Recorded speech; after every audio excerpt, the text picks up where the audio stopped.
Today's show is brought to you by Lovable. Here we go.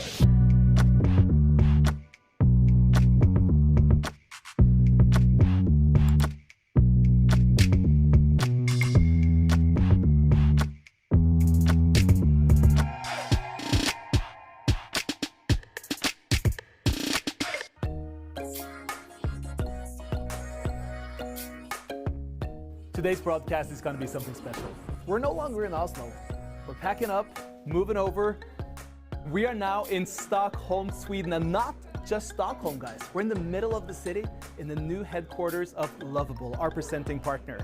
And we brought Magnus with us. This is going to be a spectacular Title Tuesday. Sit back, buckle up, and get ready for a great day of chess. Looks like Farouche is almost getting it done on the board. Should still be a draw. He's losing now suddenly. He's throwing a thorn into the white side, holding on here for dear life. The nerves are kicking in. He's playing with Ghost, afraid to commit.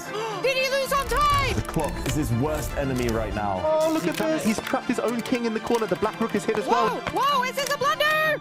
Checkmate is coming.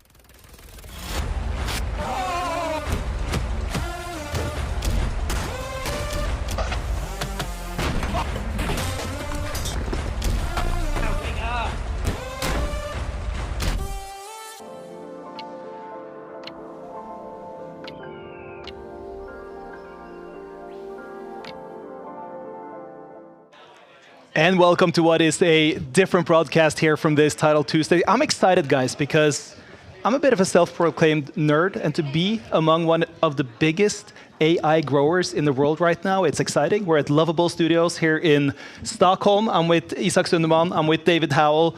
We're ready to take you through yet another Title Tuesday. But just to talk a little bit about where we're at, Lovable. I mean, a presenting partner with chess. You, Isak, you're an AI engineer here. Can you tell me a little bit about what you guys actually do? Yeah, absolutely. So we're a platform that allows anyone to build software, so web apps, websites, just by describing them in plain English.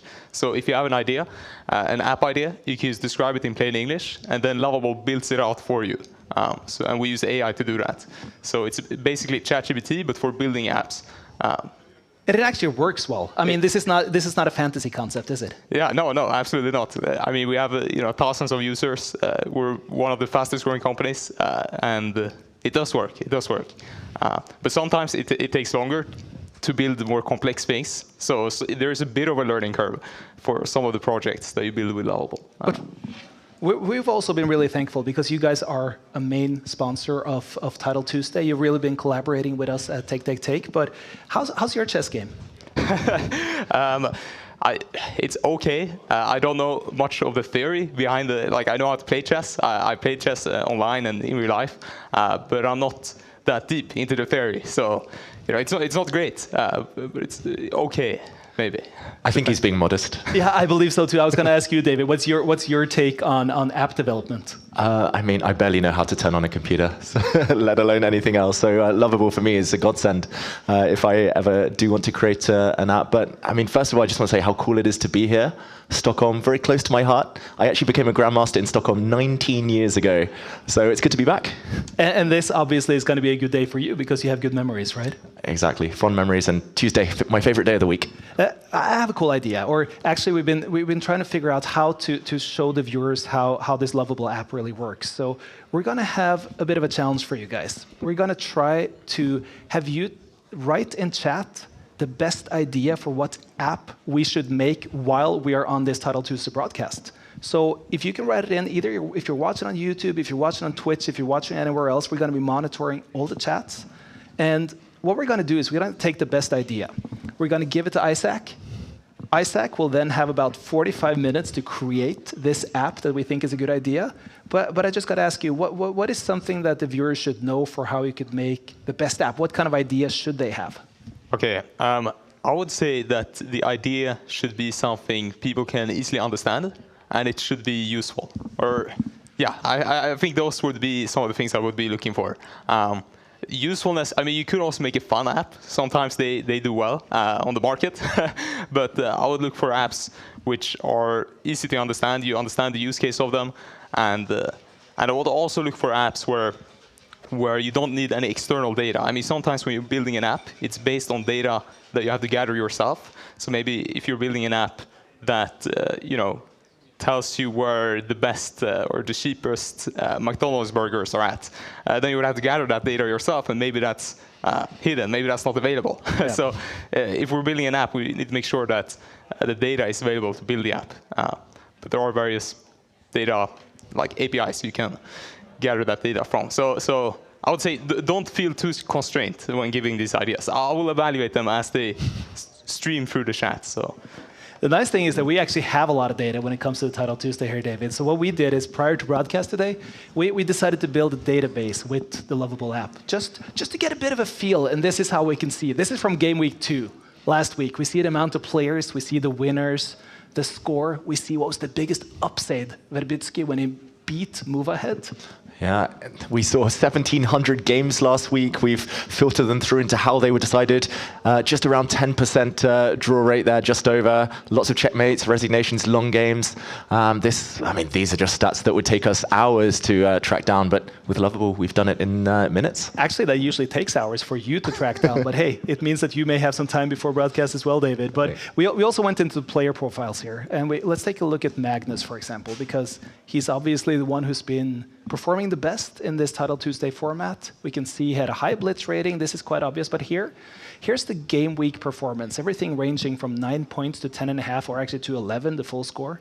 You see that he's won quite equally with the different colors.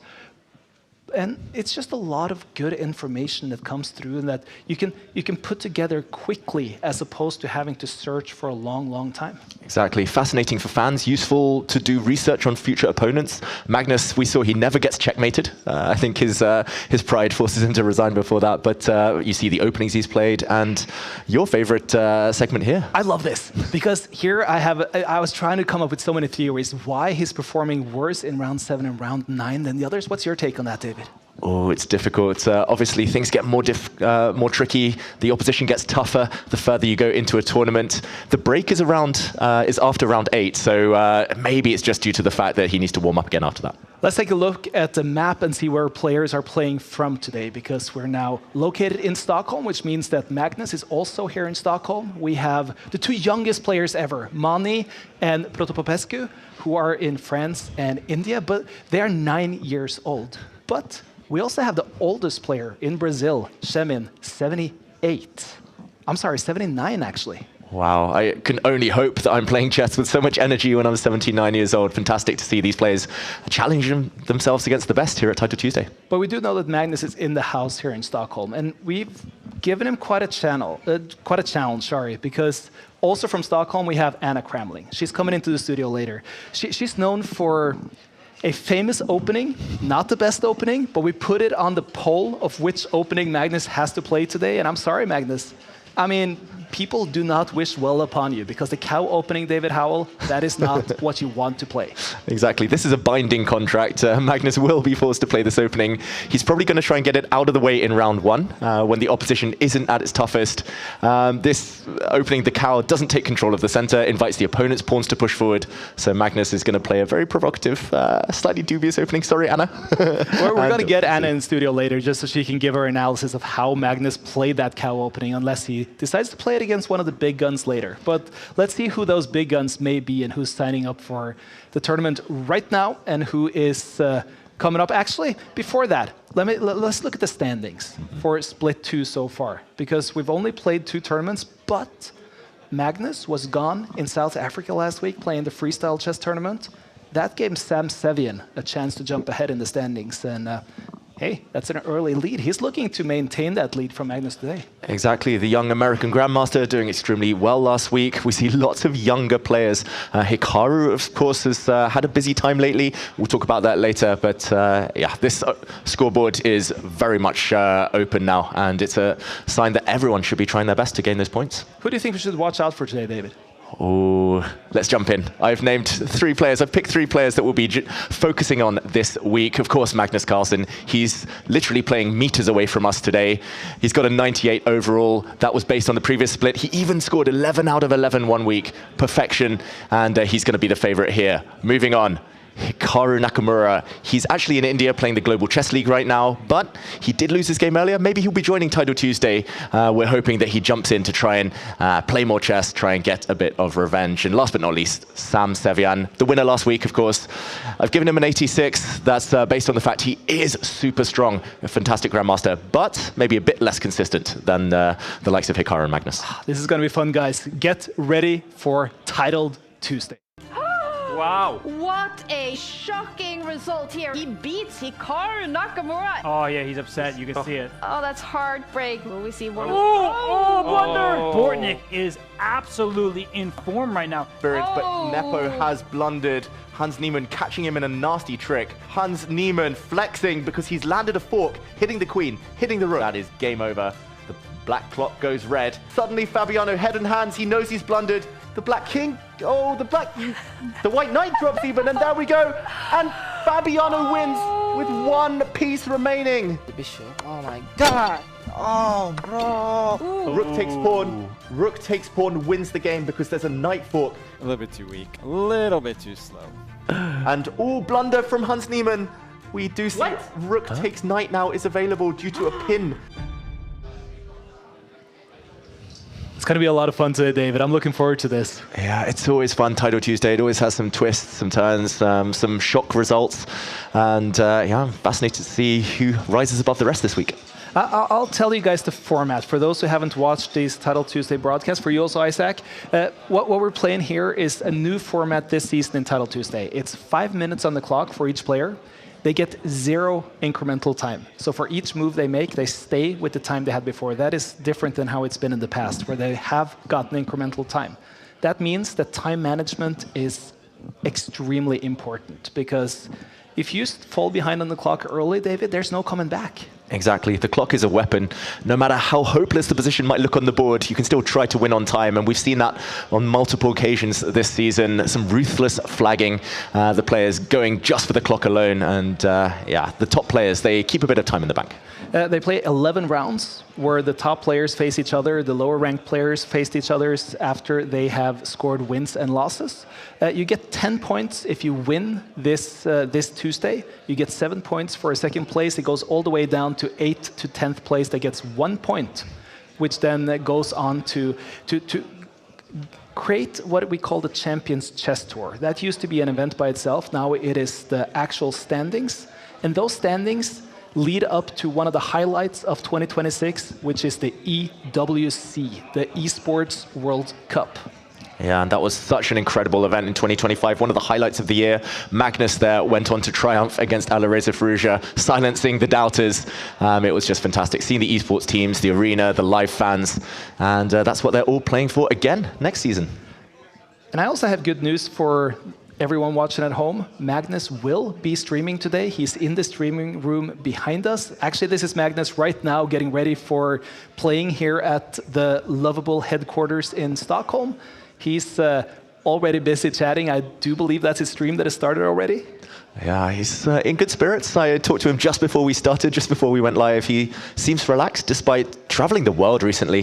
He was in South Africa for the freestyle event, jetting across continents just to play Title Tuesday here with us.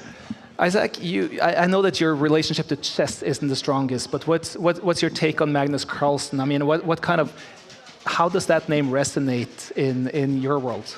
Yeah, I mean, he's the best chess player, right? And I think if you become the best at anything, there are certain attributes which you share across other masters.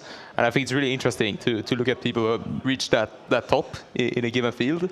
And I think even we at Lovable have stuff to learn from masters in chess and in other niches. So I think it's really interesting to analyze them, character traits, how they approach life, philosophy in general. It's really interesting.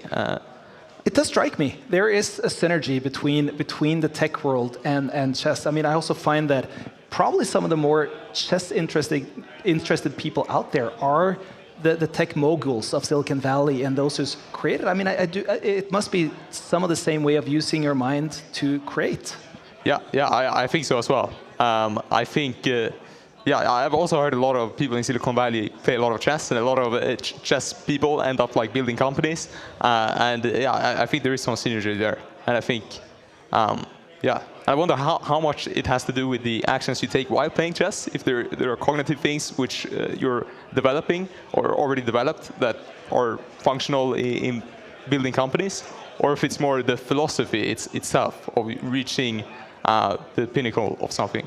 I don't know the answer to that. Maybe both. I don't think we're going to find the answer right now. I do think you're onto something here, Isaac. But right now, let's get ready for game week 3. We can see who's signed up. It's Hikaru, Magnus, we have Nihal, Lazovic, Artemiev, Movahead, Magsudlu.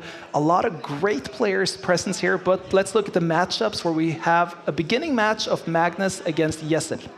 Yeah, that's very exciting. An Irish player here, an Irish international. We see Magnus starting with the black pieces, and already it's a great move because it's the cow opening incoming. Magnus is about to bring his knight out, and from there he's going to jump further, and symmetry will be created. The cow opening, Anna Kramling, I can hear her smiling almost from behind us. And he's smiling too, Magnus. We can also see Magnus smiling. Let's hear. I know that this is not the cow. It's just, it goes against everything that I stand for. Sorry. So, almost a cow. Almost. He was so close. He teased the cow opening, which would have ended with this knight on this dark square to mimic the other knight's path. But it's as if he just chickened out somehow. What happened there, Magnus? Are we going to give him a pass on this? No, no forgiveness. He still owes us the cow opening. He said it goes against everything he believes in. He's got a very solid position instead, with a stronghold at least in the black center. But yeah, slight disappointment there, I think, from all the fans. What can we take from the opening here, David? Yeah, it's Magnus trying to be solid. We see on the evaluation bar just above the board, just above the players' cameras, that much better for white is the computer's judgment. Of course, we trust the computer to some extent. Here, I think we probably take it with a bit of a pinch of salt, because it's still early in the game. Nothing dramatic's happened. All 32 pieces still on this board. But this is a golden opportunity for Steven Jessel, who I don't think has had the chance to play the likes of Magnus before. He's done everything right. Note how the white bishops are on the longest possible diagonals. And if those open up, it's definitely going to be white in charge. Magnus trying to keep the position closed. However, it's interesting to see how long we can have white in advantage here. Just for you, Isaac, who hasn't watched as many Title Tuesdays. I mean, in the first rounds, the top players will play the lower rated talents for the opening matches, and we have seen this quite often, that Magnus falls behind on the evaluation bar because he does give himself, we can call it dubious openings, can't we? Yes, he likes to challenge himself. I think we all do in life, right? If things are too easy, they can be boring. So Magnus always trying to conquer, open up new frontiers. And there we go. He pushes his pawn forward, hitting one knight. Notice there's a pin on the other knight, which meant that white couldn't leap forward. And there we suddenly see, for the first time in this game, Magnus has the advantage, slightly better. He's got my favorite pawn structure, the Connect 4. Super strong center now, and Magnus turning the magic on. So with a semi-cow, you can still get a pretty decent pawn structure. Exactly, but not if you go full cow.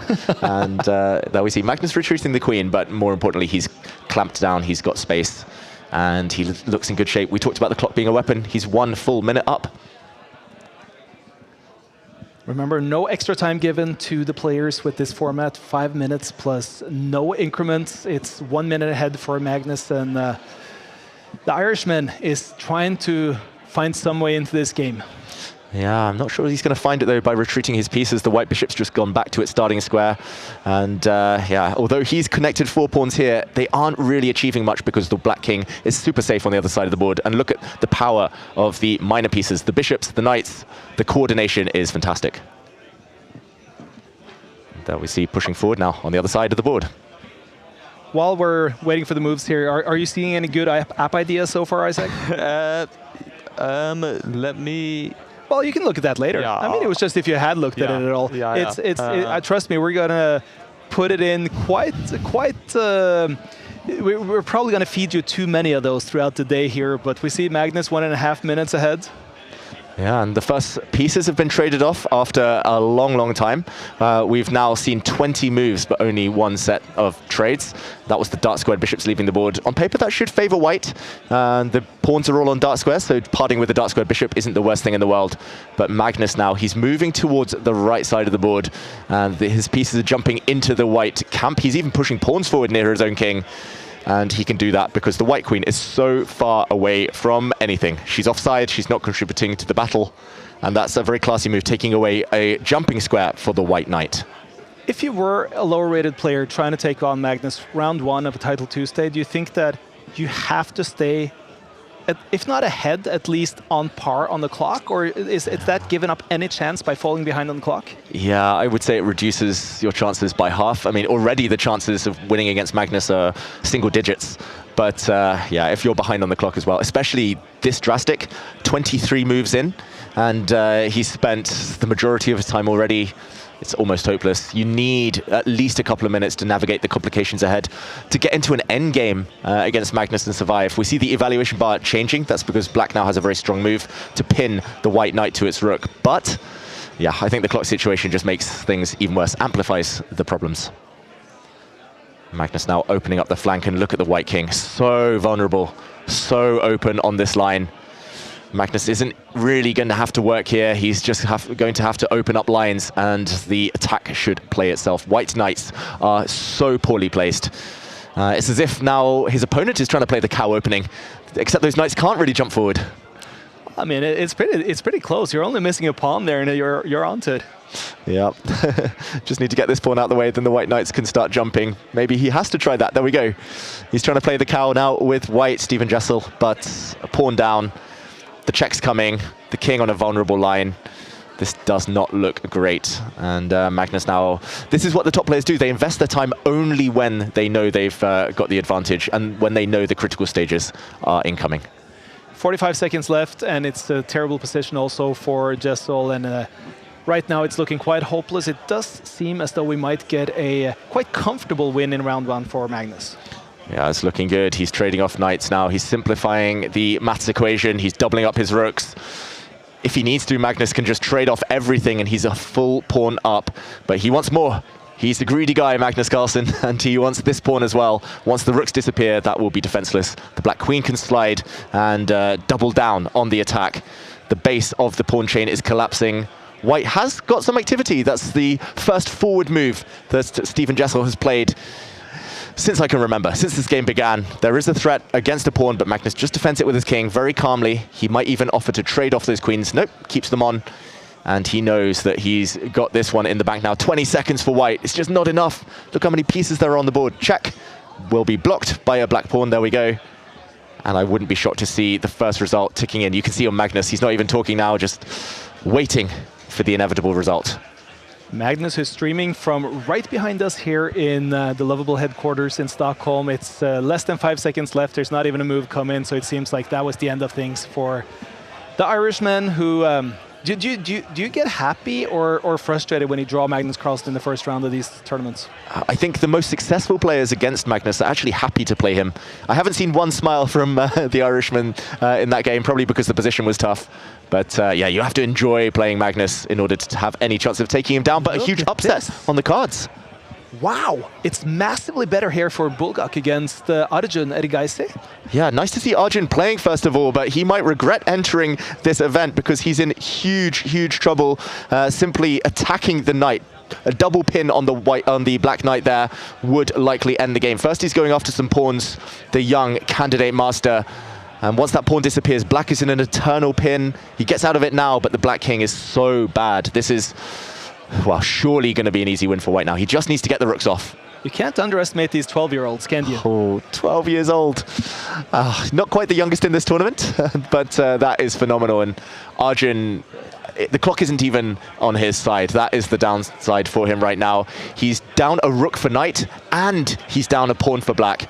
So there we see his young opponent arise, and I would be scared too, seeing that in front of me.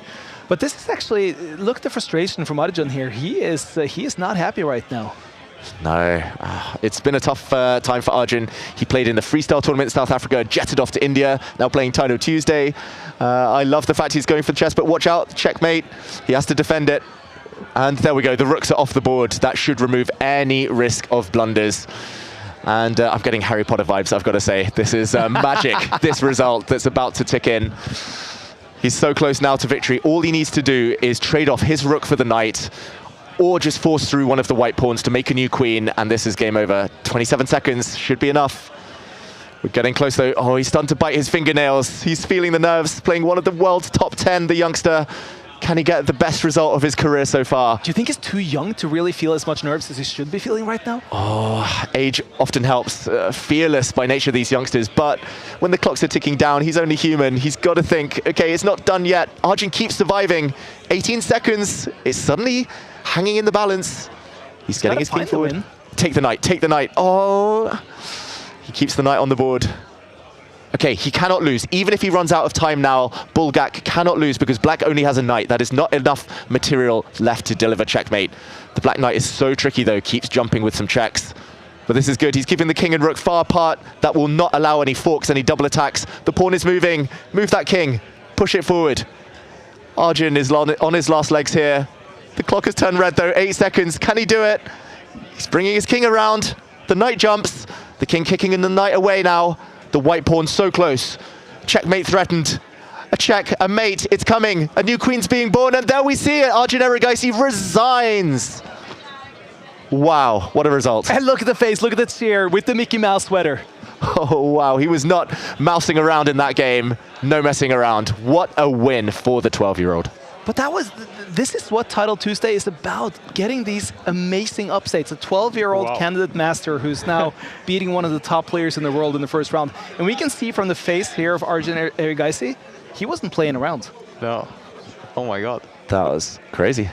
Could the 12-year-old had lost on time if they kept on playing? Or? Yes. If time ran to 0, he would have lost the game. Yeah. But I guess he was almost in checkmate, the opponent. Or yeah, exactly. Yeah. Regardless of the standing. Well, actually, at the end, he would have gotten a draw because the opponent didn't have the pieces to checkmate him, and therefore it would have been an automatic draw. But when he still had pieces that could have checkmated, yes, he would have lost on time.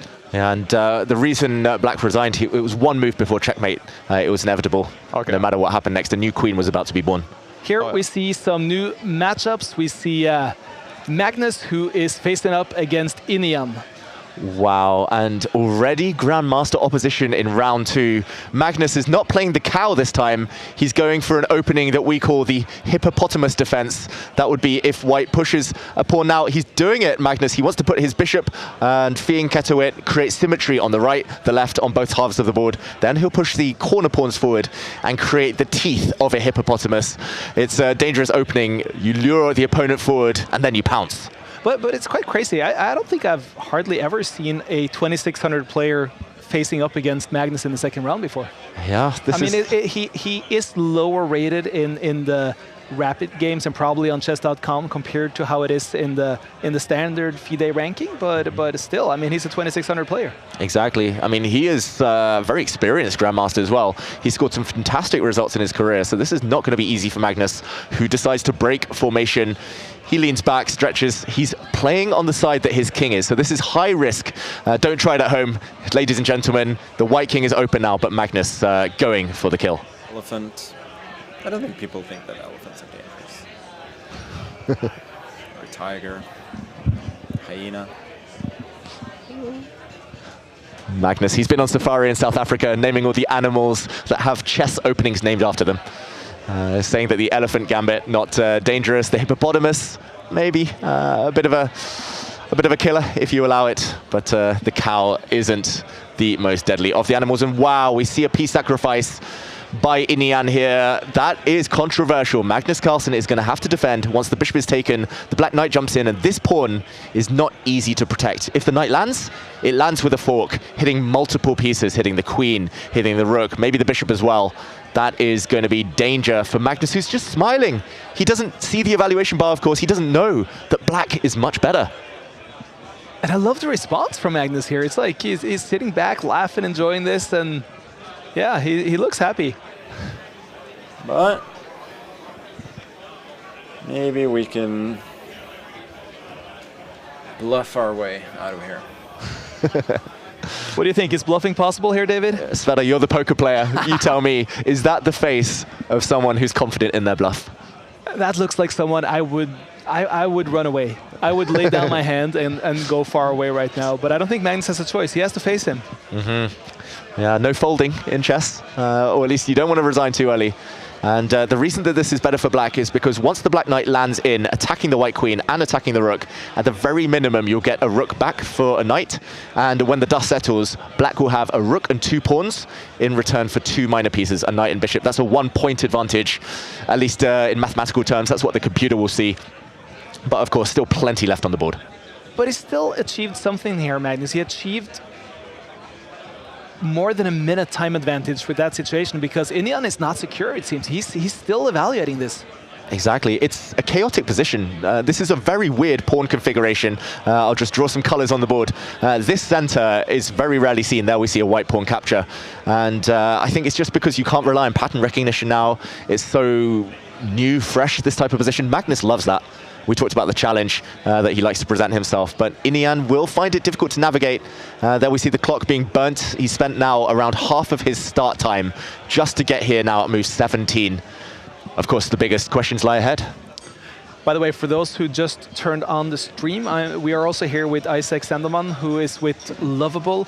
Lovable that can I know this is going to sound simplified, I'm sorry about that, but create app out of ideas in a sense, where you have AI that creates the app that you envision. In that, when we're on that topic, we have been trying to get viewers to send in their ideas for what app he should create on air. So please, in the chat, send your ideas for an app that you would like to have made. And Isaac, you're going to make it, right? Yeah, I'm going to make it. So we're going to select one of the apps after we have gathered some of these ideas. And then I'm going to go off cam and I'm going to build it out. And then I'm going to display it in the next, after I built. Yeah. I look forward to it. We still have 2.5 games to decide which app we're going to use. Yeah. So write in the chat, either if you're on Twitch, if you're on YouTube, if you're somewhere else watching, we're going to be monitoring the chats. But speaking of creating, how's Magnus going to create problems for Inian here?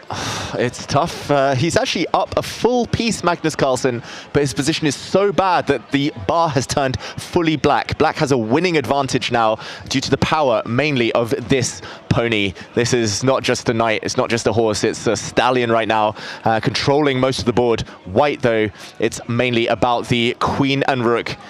Offside, absent from the defense. White's king has no pawn protection around it.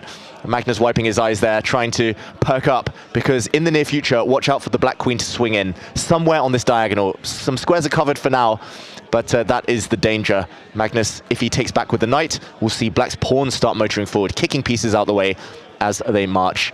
So now the clock times here, the advantage that Magnus had built up being eaten away.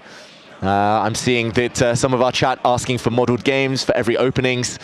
Isaac might be forced to delve into the chess realm, the chess sphere, if our viewers get what they want. In the meantime, Magnus is delving forward with his knights, but they have no backup. I'm looking at the black queen jumping the whole way in now on this diagonal as a potentially killer move. Magnus fatal attack incoming there towards his king.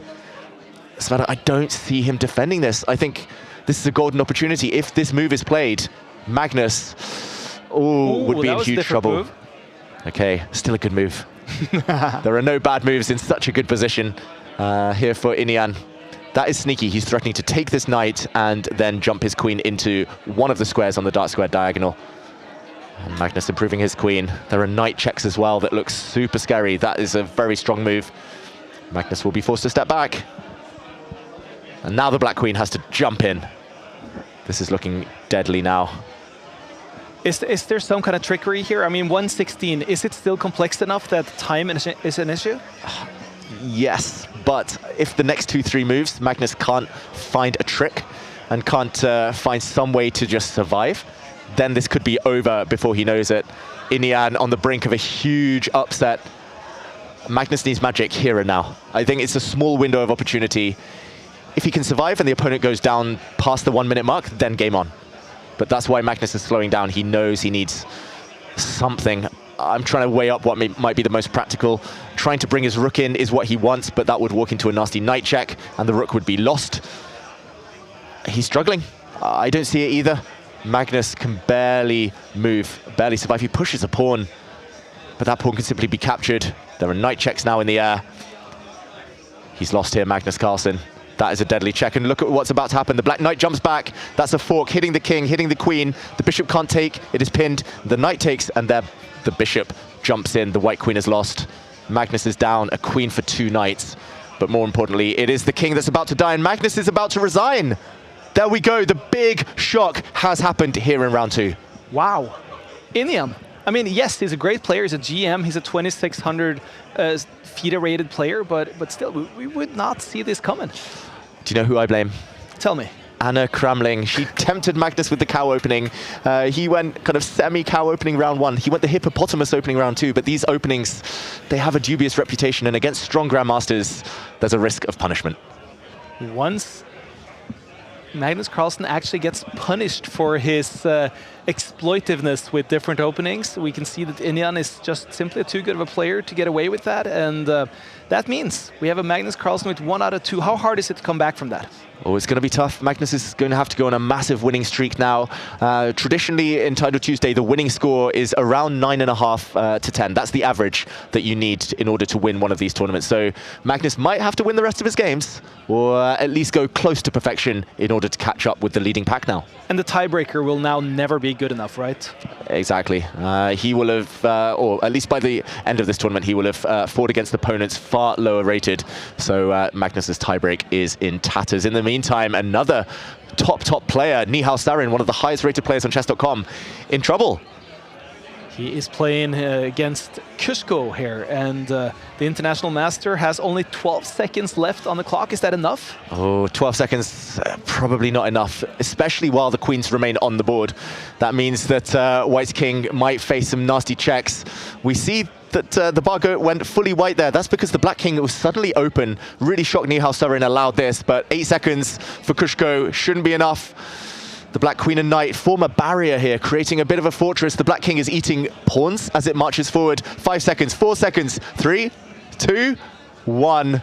He's going to run out of time. The game still has so far to go, and there we see it. Nihal Sarin with a check wins the game. And that pretty much answered the question that you asked earlier, Isaac. Even though the position, as you can see at the end, is equal, it was obviously time that lost him that game. Even not just running out on time, but not having time to make the moves he wanted to.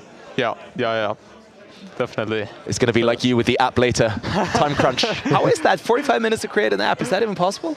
With Lovable, it is definitely. You can create an app in like 5 minutes if it's very basic. With Lovable, it's crazy. But is it also intuitive for someone who does not usually deal with coding or anything like that? I mean, could I go back at home and write my prompt and really get something workable? Yeah, definitely. You can. And if it's not functioning the way I'd like, could I then... I know this sounds like a sales pitch. This is actually me being really curious here. I can also correct the mistakes without knowing codes at all? Yes. So you send your first prompt and you get an initial generation. And then you can continue prompting to make changes, to add new features. And we have Lovable Cloud is what it's called. And it's our integrated database. So you'll be able to add the login, sign up to your app. So you can have users, storage, you can add AI to the app that you're building. All seamlessly without knowing how to code. Nice. Yeah, it's yeah. It does sound like fun. I mean, I don't know about you, David. I mean, the first thing I'm thinking about, maybe I'm just being silly, that is a home media center where I can create an app to really run my media center back home and just make sure that I can catch every single sports game that goes on during a week. And I know you, that's top priority. That would make you a happy man. That's all you want. And yeah, I'm hoping our viewers will be very happy with the results from the app. A bit later, one player who's not going to be happy with results is Magnus Carlsen. On the comeback trail now, you can see the body language, a bit more deflated, a bit less energetic. He starts this opening, this game with black. He plays the Sicilian defense Magnus, and he's gone for something we call the Dragadorf. It is a mix between the Sicilian dragon, which means that Magnus has placed his bishop on a long diagonal. He's actually fianchetted both of his bishops now. And the Sicilian Najdorf, named after Polish-Argentinian Grandmaster Miguel Najdorf. So Magnus, by pushing this pawn forward, and then pawns on the queen side, has gone for a bit of a mishmash, but I guess he counts the dragon here as an animal. That's the theme of the day, Magnus playing animal openings. Well, he doesn't stop, that's the thing. He's playing his Finnish counterpart now. He's Norwegian, we're right in the middle in Sweden. This is a bit of a Nordic battle right here. Exactly. Battle for the North. And yeah, his opponent's actually known as a bit of a streamer as well, a bit of a content creator, so this is a bit of a tricky one for Magnus. Not easy at all. I just wanted to let you guys know about what is actually quite the feast of a game that's going on at the same time, just for those who want entertainment value. Over at table number 3 right now, we have Denis Lazovic, who's playing against Eric Hansen.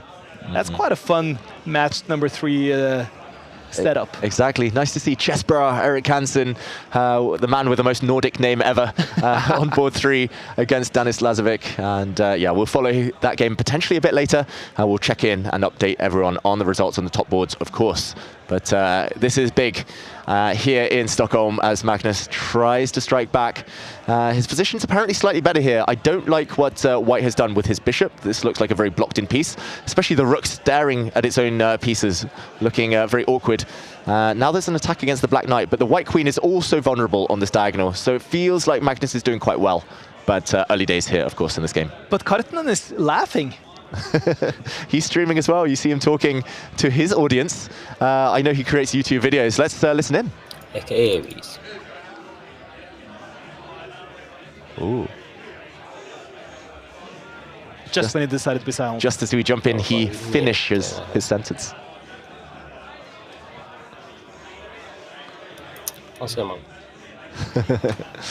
And not much we can conclude from that, but I don't think he's unhappy with the position. Why did I put it on c8 immediately, if I'm happy to move it? Well, the truth is, I didn't think that far. Magnus being a little self-deprecating today, I would say. Yeah, he's breaking all the myths we associate with top chess players. Sometimes they don't see more than 1 or 2 moves ahead. As long as you see the right way forward, that is enough. And curious pawn sacrifice here from Kartinen, who there gave up a pawn, but he wants to trade off queens. He's got an open line now in return, and he's saying to Magnus, if the queens come off, actually, the black king in the center cannot castle now, as this pawn would be vulnerable. So really interesting attempt there by the Finnish international master. I gotta ask you about that, though. You're saying that, okay, the hypothesis or whatever, the stereotype about chess players isn't true, but how often do you feel like top-level chess player stereotypes are true? I mean, do you feel as though your chess friends, your GMs, are the smartest people in the world? No comment. I don't refute it. When actually one of the most common questions I get asked is like, how many moves do you see ahead? Is it 10? Is it 20? Is it 30? And I'm just like, yeah, it's whatever the highest number they say, I agree. It's 30 moves, when actually it's probably 2 or 3. And it's just nice to perpetuate that myth.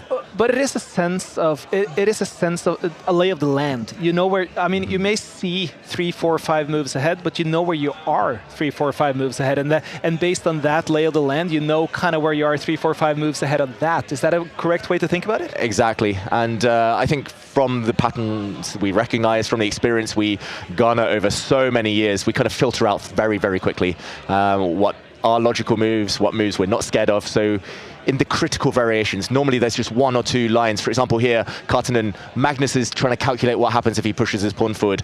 That is where he's looking. One direction. It's better to see one direction, 2 or 3 accurate moves into the future, rather than 8 wrong directions, 20 moves into the future. So here we see Kartinen has sacrificed a piece. Magnus has a whole extra knight right now, but the white pawns are marching, so some compensation. If the pawn does step forward, Magnus is trying to put his knight in the center of the board, and he should be getting this win now. He should be bouncing back with black. 2 minutes on the clock for Kartinen. It's Magnus who has 2.5 minutes. It's 2 players with 1 point each, and Magnus who seems to be more focused on the animals than his chess, but still, he's coming out to pretty good black position in this game. Exactly. The dragon hasn't quite been breathing fire, but it's at least been scary enough here to force Karttunen into some mistakes. I'm just curious what he's going to come up with next. There's the orangutan opening. There's the creepy crawly opening. The cow still hasn't made an appearance fully, Magnus, so still owing. It's a Norwegian rat, right? The Norwegian rat, exactly. There's the monkey's bum opening. I don't think we'll see that. That's quite a rare branch of chess. Yeah, but Magnus, he's having fun, even if the results haven't been all his way so far. Now stepping back, saving his extra knight. Still a piece up, and White lacking the compensation that he requires. He kind of controls the whole left side of the board, White. Look at this totem pole of pieces. But yeah, if you're one piece down, that's all that matters. And the other side of the board belongs to Black. The bishop is about to jump out and hit this White rook. And it's a matter of time. 2 minutes versus 1 minute. But it is a fun disparity here, though, with the king side and the queen side, and how extremely unbalanced it is right now. Yeah, and normally that provides some hope, but when you're one piece down, when you're 1 minute down, they say a minute in blitz chess is worth a pawn. So the fact you're already down on material, your kind of hustling, swindling chances, they tend to disappear. You need to be a proper swindler to save this one, and a pawn is captured. That's a good trick. Bishop takes bishop would land a knight check, and the white knight would be able to retake that bishop on the next move once Magnus runs away. He missed that, Magnus. Look at the frown. I'm putting on his sound. But still under control. Should be fine. Bring the king into the defense. Block some pawns. There we go. There's also the threat of knight c3. Which, to his credit, he saw.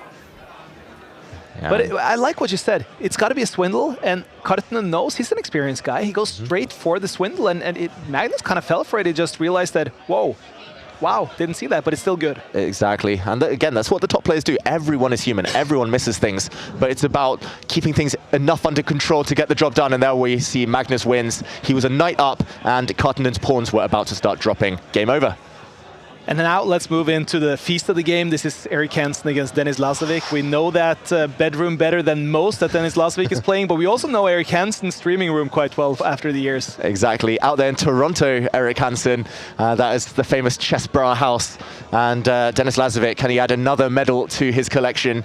He has the advantage, but it's such a wild position. The rook is under attack, the pawn is under attack, but the black king looks so cornered.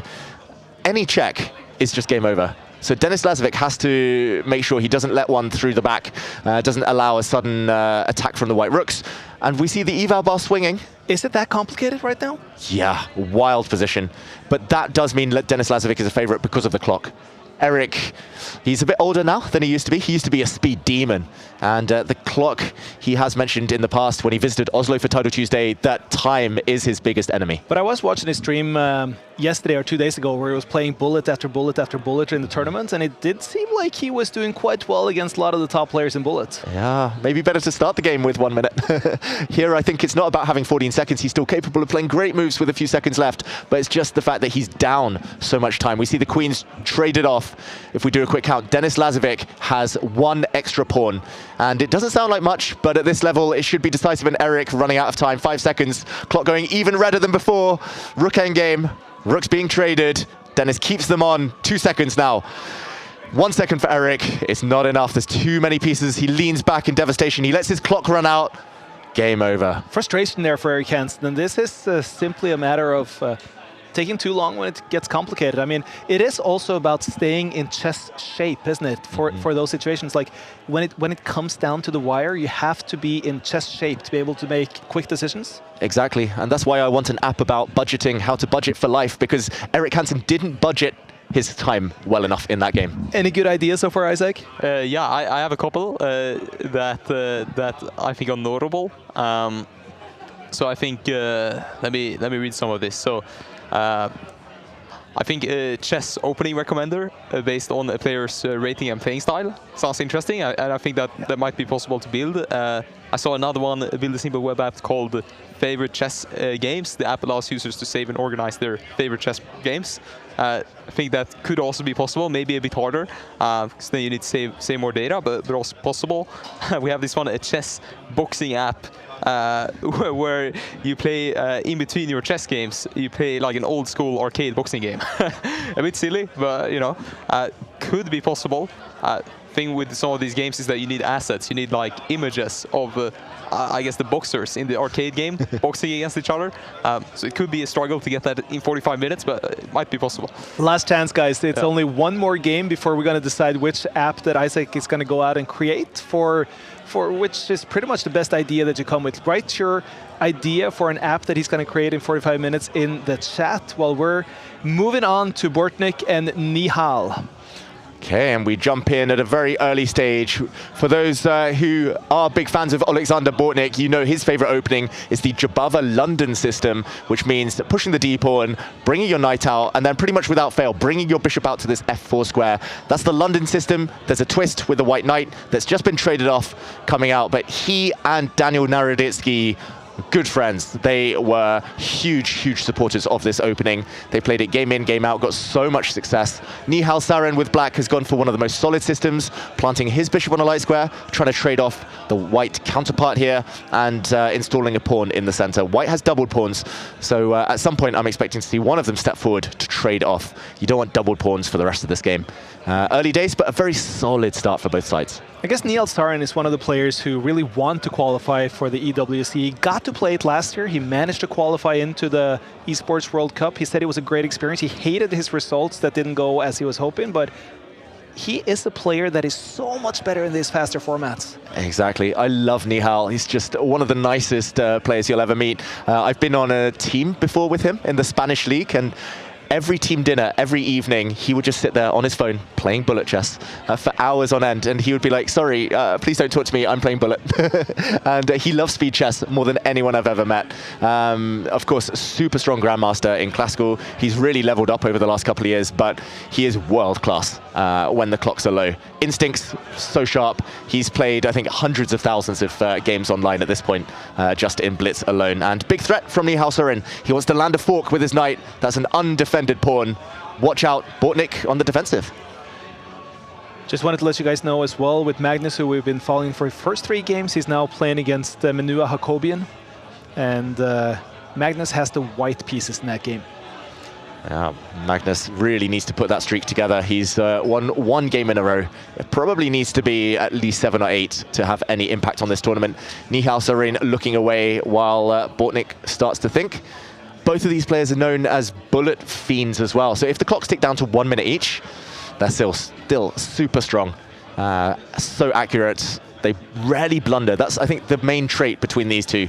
They don't make any obvious mistakes. I like the comment that comes in, as we see from YouTube on top here now, just noticing the rating that Nihal actually has for this chess.com rating with 3308. That's quite impressive. That's impressive, and he's not one of the farmers, as we say in chess. He doesn't just play lower rated opposition hundreds of times to try and kind of eke out those extra rating points. Nihal plays everyone. He'll play anyone. Magnus, he'll happily challenge. He'll happily challenge myself, Bortnik, Nakamura, and he gets the job done. And Bortnik is super strong. I'm surprised that there's almost a 200-point difference between them on chess.com.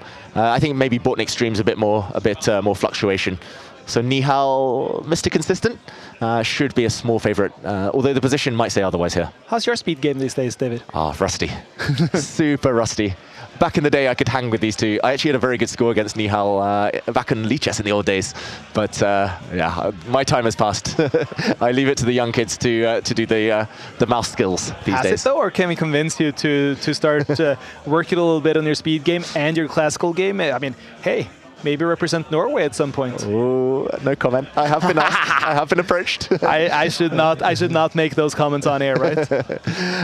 Yeah, just in case any of my English teammates are listening, nothing is in the works right now. Speaking of the English teammates, where are they in Title Tuesday? Why do so few of the English players play at Title Tuesday? I know. We see the English opening more than we see English Grandmasters in Title Tuesday. I'm hopeful. I've been trying to convince them. I was in London recently for the London Chess Classic and trying to persuade England to represent. We want more players from all around the globe. We want fans, all of you watching at home, to go and pester your favorite players from your country and tell them, Tuesday, that is the time to compete. We see an equal position, but who would you rather want to be here, black or white? Ooh, I'm more used to playing the black side of these positions. It's more strategic from Howell Sarin's standpoint. He's essentially playing against a weak pawn, a doubled pawn that's only protected by a rook. But watch out, that rook is about to be kicked away. And once that rook kind of retreats and disassociates itself with that pawn, that is a material advantage. But the other side of the coin is that short-term, Bortnik has chances. Look at the Black King. Not much protection. A pawn has already advanced in front of it. There are some weak dart squares. And what does he have? He has a dart squared bishop. So at some point, the bishop could land forward. You need a queen or a knight maybe to add to the mix to really get at the enemy king, which doesn't feel comfortable. So Bortnik, this is the moment. He needs it here and now. Wow. Bortnik. Trying to see if we could hear what Bortnik was saying, but it just stopped talking here. But from what you're saying, I mean, the time reflects a lot of what you're saying as well. I mean, he's now 1.5 minutes behind as well. Exactly. And look at that, Howell meditating, but the piece is still moving. He's using his Jedi mind tricks to move the mouse, to move the pieces. And wow, Bortnik presses the chaos button. He gives up a rook for knight. That's a sacrifice just to get the time to push his pawns forward. But Howell will retreat, and he's up a rook for knight. The attack still a distant dream. Bortnik in trouble. Still 1.5 minutes separating these guys. It's Howell with his almost 3 minutes on the clock, and he's now also ahead on the eval bar. He's looking comfortable right now, the Indian. Yeah, he's looking very good, very calm, confident. If he can defend the storm over the next 5 or 6 moves, he should win this game. Oh, I'm looking at the comment on top now. Can't wait for the Esports Cup again. We both got to go there last year, David, and that was quite the experience. It was incredible. I didn't know what to expect, I've got to say. First time it had ever been done. I don't think anyone did.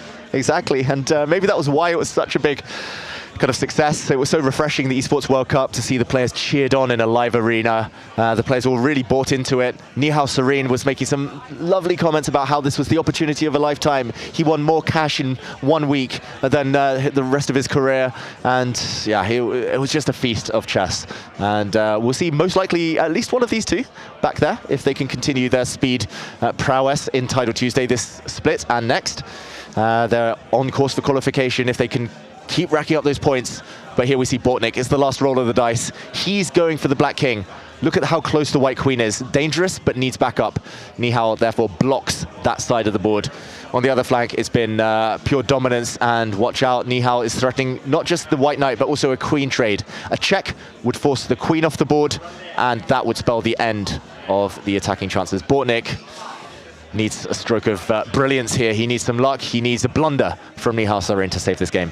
Is there any way, I mean, is there somewhere where you can imagine that blunder happening right now, or is just 2 minutes too much time on the clock? Yeah, I think it's too much here. This is a really good try, though. I'm impressed by this last move by Bortnik. He's giving up his knight willingly. He's saying, please, please take me. The White Rook would then lift, attacking the Black Queen. And watch out, after the White Rook lifts, the White Bishop will jump out the way, and the White Rook would have a clear path towards the open, naked Black King. That would end potentially in a checkmating attack. So Howell Sarin calculating carefully whether he can take the bait. Taking this knight might actually backfire, might rebound. That's the most natural move for Black. So there is still trouble. And look at the clock suddenly. The difference is shrinking. What to do? 1 minute for Howell Sarin. And this is the only way that he can really get in trouble right now, isn't it? Exactly. He needs to be brave here, Howell, and find a solution. Maybe that involves using one of the, I was going to say, moving one of the Black Rooks and sliding it across. Still much better for Black, but no longer winning. Bortnik, can he miraculously save this game? Jumping with the knight has to be on the radar. Maybe you can jump it forward with a sacrifice to blow open the Black King even further. Bortnik, though, 30 seconds, needs to speed up. As we see from the riding on top here. Magnus won his game and moves on to 3 out of 4 points. He's still on. He still has the possibility of scoring 10 points today. Exactly. He's going to be in the chasing pack. And there we see another sacrifice from Bortnik. It shouldn't work. The eval bar goes black, but this is a gamble worth taking. Howell suddenly on the camera, grimacing, looking a bit in pain there because the white pawns are coming. That is a pawn storm that is going to break the black defenses if white gets one more move. He's got a small window. What can he do here? Does he take this pawn with his bishop? Does he take it with his rook? Does he try to bring his queen back? Howell actually takes a pawn, and suddenly this is turning. He has to give up his bishop. Watch out. And he's walked into a checkmate. Howell Serene has just blundered.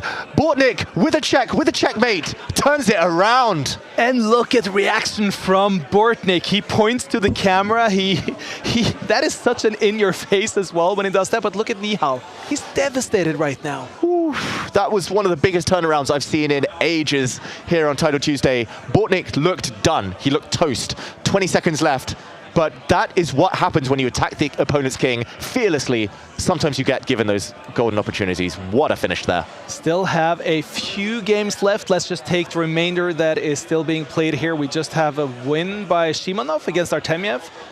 We have Duda losing here. We have Svane against Move Ahead. That's actually a really interesting game as well. I don't know which one, but... Yeah, it's Rasmus Svane, the German brothers, of course, super strong. Move Ahead will not be moving ahead to 4 out of 4.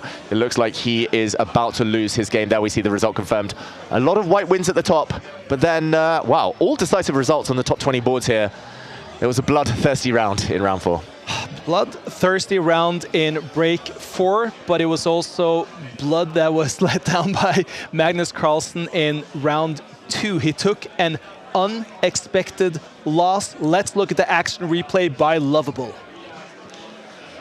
And this was a tough game for Magnus. He was actually a piece up here after playing the hippopotamus opening, but it was a winning position for black due to the dominance of a knight in the center. The black rook now coming across. The white king is just so defenseless here. No pawn shelter in front of it, and Magnus found himself in huge trouble. The white queen, really passive. The white rook in the corner, bottom left of the screen there, just never entered the game, and Magnus was not able to hold on. These are the closing stages. Inian won Magnus's queen and forced, with that double attack at the end there, a resignation. What a result.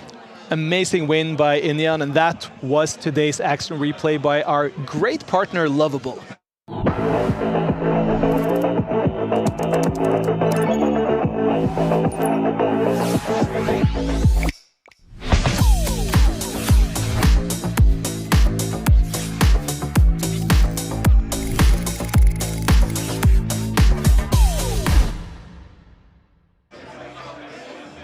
New apps every day, it said at the end there at that Lovable ad, but I'm most excited about the one new app that you're going to be creating pretty soon here, Isaac. What are you thinking?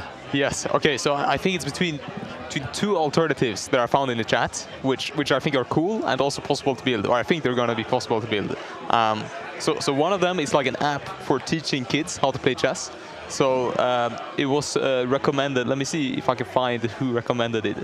Rudelx7 in the chat. I don't know if I pronounced it correctly, but he recommended app for kids entering into chess world, cartoonish, animated, and I'm thinking we can have like interactive pieces of kind of mini courses, tasks, people to learn chess. Another alternative was this chess boxing, so you would have like an arcade game in between chess rounds, basically. So you play like 5 moves and then you play arcade. I do love both. I do think that visually, the second one would be quite more transmittable to our audience. What do you say? I mean, chess is a bit like boxing. You want to get your opponent up against the ropes. You want to knock them out, ultimately. I don't want to bias you. I mean, also, there's a lot of fans out there I know watching with kids who may be getting into chess. Isaac, I think the choice is yours. Sorry to put you on the spot. Shit, okay. Can we ask the chat? Is that possible? Or maybe we'll take too long. Okay. You have to choose now? Sorry? Yeah, I'll choose now. I'll go with the... I'll go with the chess boxing. Perfect. Screw it. I'll go with the chess boxing. By the way, did you guys play that Mike Tyson Punch-Out game back in the day? Well, not back in the days, because that was even before my time. But I mean, I have good experiences from now these old-time arcade-like boxing games. Yeah. I have great experiences from chess. No pressure, none whatsoever. Yeah, I'm going to have to lock in and begin building this with Lovable. You're going to go work on the app, Isaac. Yeah. We really appreciate that. We're going to make a quick shift in the studio, but thank you so much for joining us. Yeah, thank you so much for having me. See you later. Here we go.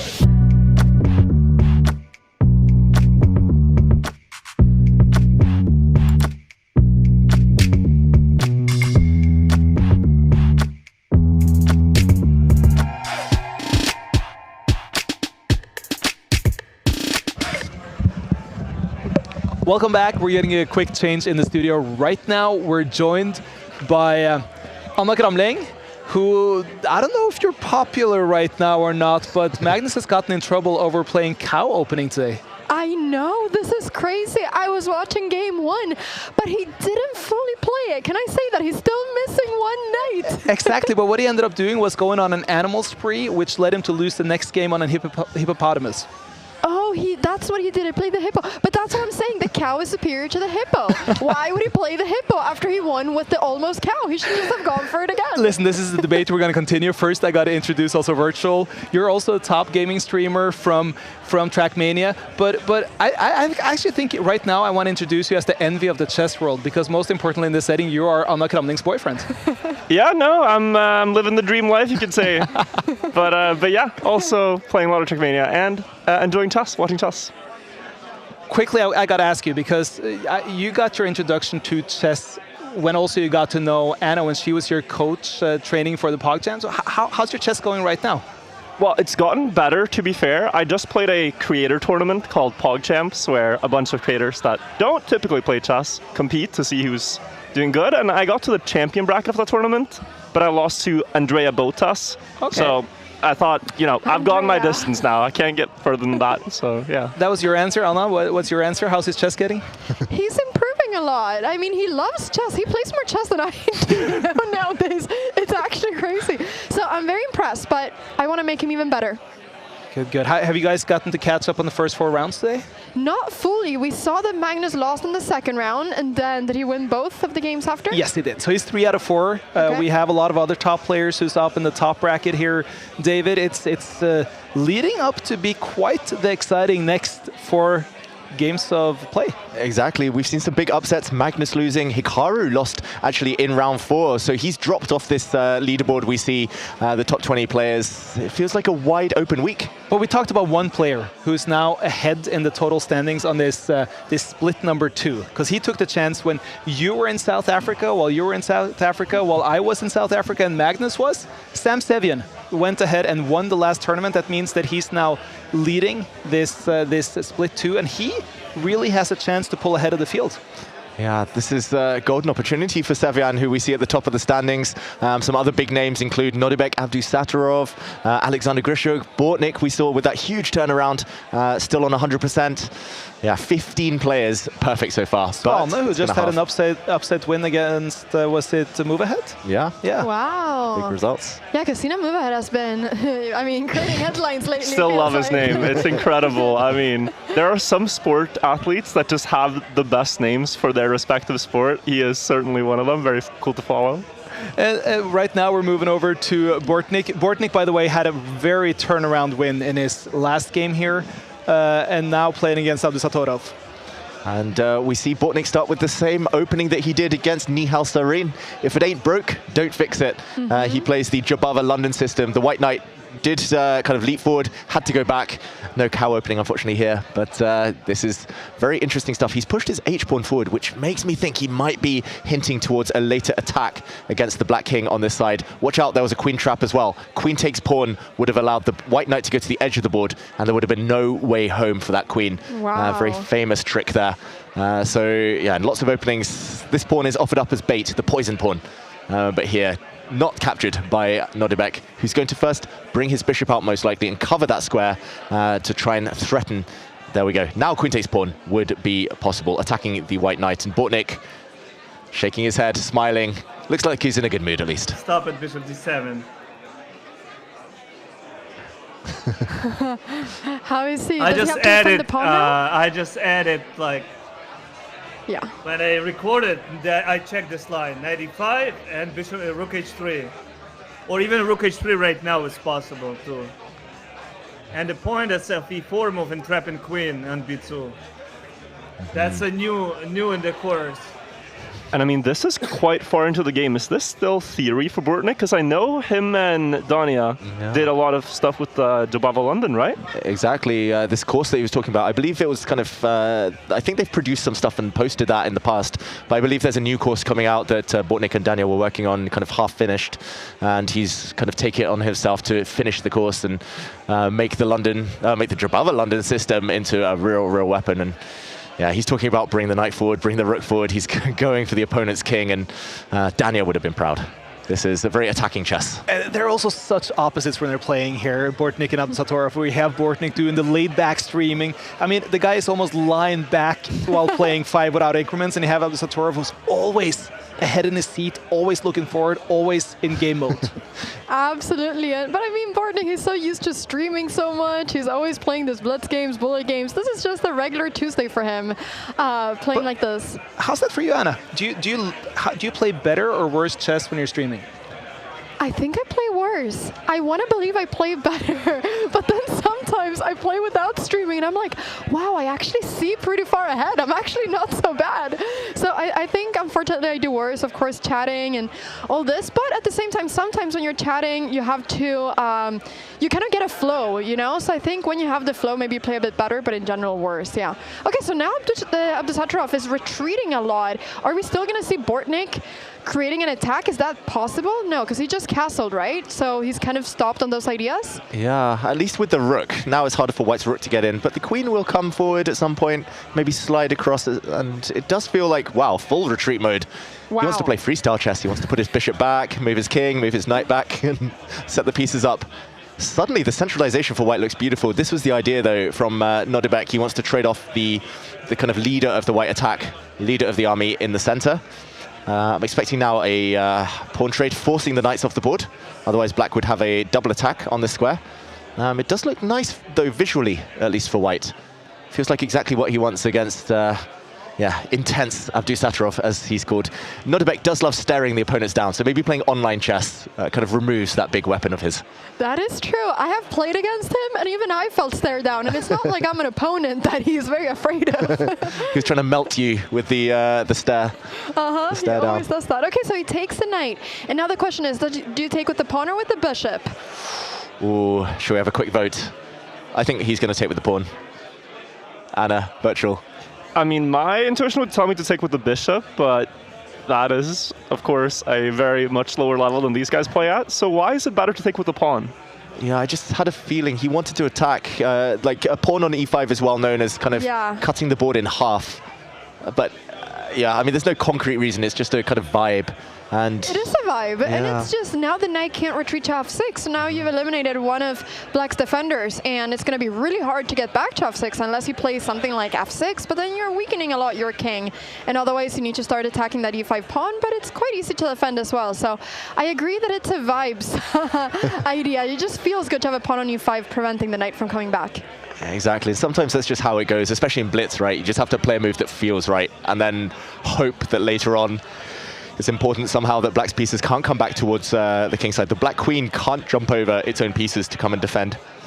He gets his bishop out of the way. He's getting ready to do something on the d file. I just don't know what that is. Again, the vibes are there, but you need something tangible. Something more concrete, yes. If he could get a knight, you know, to e4 somehow in a certain moment, of course, that's not possible right now with the pawn, but if you could, it would be so beautiful to take control of all those dark squares. I have a feeling he might even move his knight out of the way a bit later to try and push this pawn forward, then bring his knight back and do it the long way around once you can break down the center. He wants to push this pawn as well, but black will bypass and block things up. And what is Abdusatorov doing on the c file? Why is he doubling up over there? Rooks, yeah, they normally want to be in open files, not staring at their own pawns. Especially if it's not a pass pawn, rooks behind pawns. Do feel a bit awkward. Good question, Anna. And maybe that's why white is better here. The black piece is a bit suffocated. It's like rush hour here, traffic jam. And if if black goes c4, he's going rook. Okay, rook b6. So he's trying to put a bit of pressure on the b pawn, but you just play b3. And now, how does black continue this? Oh, Bortnik very expressive there, as he was saying, like just cement the position. That black rook is going nowhere, but at least it's entered the white half of the board. And he's saying to Bortnik, come at me, start attacking me. And there we see piece sacrifice. Big moment. Wow. He was This building is aggressive. Wow. Is the idea that there's a pin towards the queen and that you can long-term apply more and more pressure, or why is this a sound sacrifice? Yeah, I'm not sure it is a sound sacrifice. He was much better before it. Now he's slightly worse. Now black's better. I think he was just tired of maneuvering around. Playing on vibes. Exactly. His bishop will come out at some point to a nice diagonal. Might force the black rook to sacrifice itself for that bishop. He's going to get a beautiful bishop and maybe also a beautiful d6 square at some point if he's able to. Well, if he decides to trade those bishops out. Okay. Wow. Ooh, this is similar to the storyline of the game against Niehaus Lorraine, where Bortnik had the makings of an attack, but he was worse. He was losing for some of it. But as soon as the attack did eventually crush through, he turned it around. But Bortnik seems to be so good when he's behind on time. I mean, he always falls behind on the clock, and still he manages to find these resources. Some players, they need the dopamine hit. They need the adrenaline rush of time travel. I am one of those. Oh, Anna, it's a bad habit. Me too. But it is so much fun. You need that dopamine in chess. Okay, but I have an idea. Yes, I would have felt so cool if I said that right before. I was going to say that. E4. I wanted to go f4, f5 at some point. Can you do something like this, or is that crazy? Yeah, I was expecting that. I actually thought he was doing the same thing. I guess f4 there would have been met by a bishop takes pawn capture, stopping the pawns move forward, but definitely in the air. He's actually sacrificed back a rook for piece now, and suddenly the evaluation bars, it swings. He wants checkmate, but maybe there's just no time. Nordebek, if he's accurate, should be winning this game, but how? 1 minute to find a defense against this scary, scary threat. And he pushes forward. And Bortnik realizes, you can see his head shaking right now. And you can capture en passant. That happened. Bypassing the pawn was not an option there. But now the black king, black queen, they can block. There we go, on the light squares. And he's just not going to be able to get through. There's a total fortress. Yeah. The black bishop and knight also protect the very important e6 square here. The knight might just sit on that square for the rest of the game. He's giving away everything, Bortnik, but the white bishop blocked. No more attack, and queen's coming off. That's going to spell the end. There's just not enough pieces. That's the problem. Sometimes an attack looks so good, but if you don't have enough pieces, then you can't win. Yeah, he's actually only a pawn down, but it feels like way more because there's 3 pawns about to march on that queen side, and the other side of the board, he's playing checkers while Avdij Sasharov's playing chess. Everything on dart squares. And look at that, nasty knight fork gets the pieces off the board. 14 seconds for Bortnik shouldn't be enough. Black massively better here, and with more time. On clock, on possession. And how trivial is this for the guys to convert? Is it like they could do it in their sleep, kind of? Because like here, I mean, at my level, an opponent can still put up a couple of tricks, I feel like, but it's just that on the water. Yeah, I think that was the one trick that he saw, the white rook coming to the 7th. So the king will defend the rook. The king is actually going to go gobble up a pawn now, and now I think it is trivial. I think good question earlier, like there was 1 or 2 tricks, but now these pawns at some point.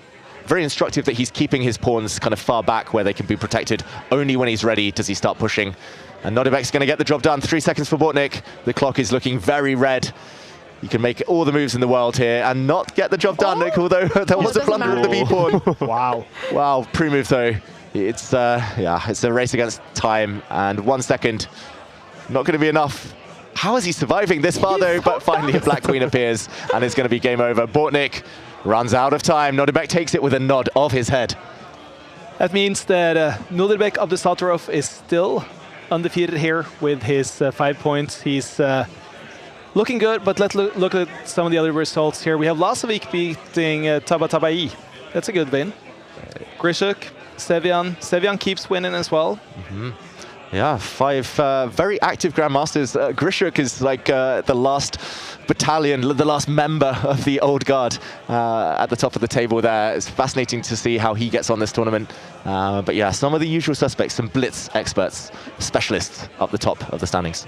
Now we have Lasovic against Sevian. We have, that's going to be also a really excited matchup. Yeah. And how much does, because every single little point matters. If you want to win the tournament, you cannot really afford to lose a whole point sometimes, or, well, every point, every half point matters a lot. So these games are really important, each and every one of the games, if you want to win the tournament. Exactly. Tell that to Magnus, who played the cow, or kind of semi-cow. Don't blame it on the cow, David. It wasn't the cow, it was the hippo. It was the hippo's fault. And Magnus, he's gone back to playing slightly more mainstream openings. He starts with the Reti opening, and here he's going for the bishop pair. The white knight now is tracking down the enemy bishop. At the right moment, he might pull the trigger, take it, but he might also try and push some pawns to trap that piece if given the opportunity. Black slightly better according to the computer, but I think Magnus will be pretty happy. This is like an improved version of the hippopotamus. I mean, I'm just thinking about the cow here with how Magnus actually played a rejected cow opening. And in that sense, I mean, it's really catching on now, isn't it, Anna? It's getting there. You know, when I came up with the idea of the cow opening, never in my wildest dreams did I think that I would see Magnus Carlsen, the best chess player in the world, playing it in a real competition. And here we are, the day is here, the 16th of December 25. And not only did he play it, but in the poll it was voted on about 70% of all the people who voted wanted him to play the cow opening. I want to say thank you, chat. Thank you for making this dream come true. It's all thank you to you. I'm sure Magnus wouldn't have wanted to play it, but he was forced to, so I appreciate it. How strict are you with virtual Anna? Do you force him to play the cow? How strict are you as a coach? I mean, I quite frankly don't play the cow opening, and Anna says I shouldn't. She says it's like theoretically unsound. Don't say this out loud, but you can have fun with it, you know, and play it here and there, play it on an over-the-board game with friends. You're not supposed to say this. But I think Magnus is very well aware of how theoretically sound it is, and you know, it feels like he plays with his foot a bit. He plays with the margin of victory and allows, you know, some inaccurate moves, but still keeping things under control. And it feels like that opening actually challenges him quite a lot. So maybe he enjoys it for that reason. He enjoys it. I want to think that he enjoys it. He won with it, so he better enjoy it. Is that the concept, Anna, just to challenge yourself with the cow? Well, yeah, I mean, chess is too easy with the regular opening. You got to make it a bit harder. Exactly. No, okay, G5. So this, but now isn't there bishop f3 sometimes to try to get that knight? Because the knight is very vulnerable there. It can't move anywhere. This is actually quite similar to some positions I play, and my dream is to be able to play bishop f3 and attack it. Exactly. That's definitely on the radar. Magnus as well could potentially grab a pawn if he's feeling hungry. But we'll see. Let's find out. He looks silent right now. Otherwise, I was going to ask for his thoughts, Magnus Carlsen. Yeah, I'm going to open up the sound to his streaming booth and see what he has to say about this. Ooh, big moment. Does Magnus Castle? It's not that bad. Let's go queen c4, knight c4, boom, boom, boom. Of course, I was thinking that some of my play is based on this knight being out of the game, but on the other hand, I can win a nice clean pawn. It's also a significant factor. Yeah, Magnus showing that top grandmasters, they're slightly materialistic. If you give them a pawn, they'll take a pawn. Isn't that funny though, how, I mean, on the top level, how much more materialistic some players are than others, and how you can have these innate personality traits almost on chessboards? Exactly. Every player has preferences. Some prefer to go for checkmate, win with a quick knockout. Some prefer to dance around, take the material and cling on for dear life, and hope that, that mathematical equation works in their favor a bit later. Magnus is now 2 pawns up, so this should be winning. His opponent does not look happy either. Klakowski, maybe Magnus will move his king forward, but at least he's landed a check here. I realize he's got a cow in his name, Klakowski. Maybe it's a sign he should be playing the cow opening. Yeah, that will be the next person I go after to play the cow opening. Okay, yeah, so he got 2 pawns. I mean, I guess Black is trying to activate his pieces. That's the one thing he has. But the pawn on a4 is also looking very weak. How does Black defend that? Ooh, it's tricky. That pawn is dropping, the knight is dropping. Magnus can start simplifying here with some exchanges. We might see that happen. I think maybe take the knight first, then come back for the pawn. Should be getting the job done. The one last remaining question for Magnus is how to eventually get his rook in the corner into the game. Maybe some back rank tricks against the white king as well, so some caution needed. Oh, he doesn't take the pawn on a4, okay. Yeah, maybe now. I think he was scared of the other rook activating and something happening down the back rank. So now that the black rook has moved, at least he'll cover the back rank here with his bishop. Ooh, a pin from Magnus instead. Surprising. Was it because he was afraid of the pawn on h? No, the pawn on h3 wasn't even hanging. No. Very easily I've got mated wow. there after bishop a4. All of that good stuff. I could go here. He was saying he could have been mated if he'd grabbed the pawn a bit earlier, Magnus. So he's just trying to keep things alive. Wow, with a pin here. Didn't expect that, did you? Did you expect that? I didn't. I mean, he packed up. I think he's talking to Klukowski, but I'm pretending he's talking to you, David. Exactly. It wasn't on my radar. I will admit it. Magnus. He had the option to take en passant, so why did he not choose to do that? Is it the rook coming into the game then, and his opponent being more active, or what's the justification? Yeah, I think he just wants to keep a pin on this knight, and if there had been an en passant, the black rook would have recaptured, defending the knight and liberating the other rook. There were also some nasty checkmating ideas if the black knight ever disappears, but here we see the rook retreat one square. That's very odd. Yeah, can't you take the pawn and now bishop b3 is coming? Ooh, there we see it. Nice spot, Anna. This is going to end the game. The knight is attacked as well as the bishop threatened. Magnus gets the win. And he didn't expect that, did he? As Magnus said. Got to surprise those opponents and keep them off balance. There we see, I think maybe a mouse slip to end it. Rook takes bishop would have been more logical, but here we jump into another important game. Sam Sevian, last week's winner, in huge trouble. Pawn down and with a very open king. Wow. Yeah, it's looking really tough, but the queens are still on the board. Are there any queen of 3 checks? These kinds of tricks to try to get some checks onto white's king, but I suppose with the queen on a2, constantly defending the pawn on f2, there's just no more checks right now. Yeah, very important spot there. The queen defends the pawns defend each other, and white is the one to land the first deadly check. Bishop f6, yeah, to try to prevent the check, and then... Because now you can't go queen e6, because then you take the pawn, but I guess you have to remaneuver a little bit. If Sam Sevian could somehow trade queens, this endgame will be a draw, right? So he does have chances to play for, but the time's ticking. Yeah, that's very important. Like every position, you should ask yourself what trades you want at what exchanges. Bishop's coming off the board, it's just going to be a long game. Queen's coming off the board, yeah. As long as black can defend his pawns on the king's side, it should be a draw. Watch out, queen takes bishop would allow black to force a draw with taking this pawn, and the king will not escape the checks. That would be a repetition in the end. Little nice trick. Here's the queen retreats. Can you go bishop f6 back now, maybe? Yeah, the question is whether to go back or whether to go in. But he spent 25 seconds finding that trick. Now he's spending an entire 10 seconds trying to... I mean, 20 seconds, that's the rough way to find the trick. He knows that he needs to be direct. He needs the game to end soon in order to survive with 19 seconds on his clock. So interesting that he's found a new avenue for his bishop to jump in, but shouldn't be enough. Some queen checks now. Eventually something's going to hang with the check. Yeah. Now this feels now like the king has no escape, but... Oh, it's not easy. There we go. The checks force the black king onto a light square. Maybe the bishop check now will force the black king onto an even worse square, and Sevian resigns. If the king had stepped across, the white bishop would have come round and won the black queen. Let's jump over to Mitraba against Hikaru Nakamura, who is massively better on the eval bar. They're about equal on time, little less than a minute. Ooh, very complicated position. The first thing I see is the white king in the center of the board, not feeling happy there, blockading a pawn. A quick count shows that it's actually level material, but I think black's just more centralized. Should we hear what Hikaru says? Let's do it.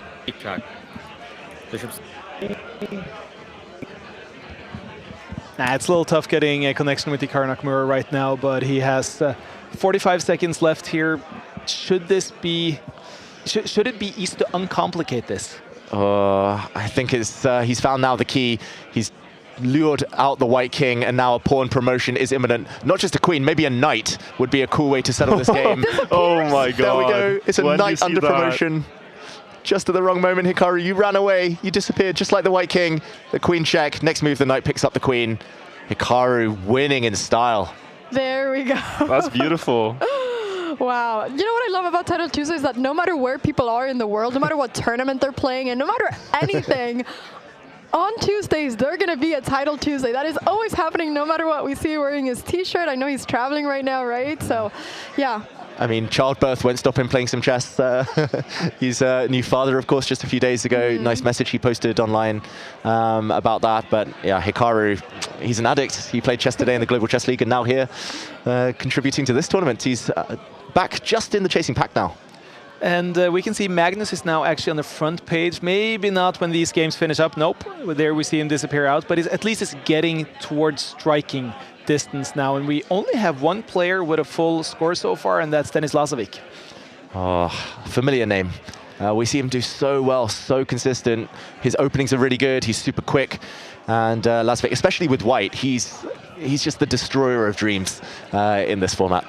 Grishuk, Theodorou, Abdusatorov, Shong, Pranav. It's this is the time when you start seeing the top names on top. The only one we're missing right now, or one of the names we're missing, is of course Magnus Carlsen. But it's tough. He got put in a difficult position there in game 2.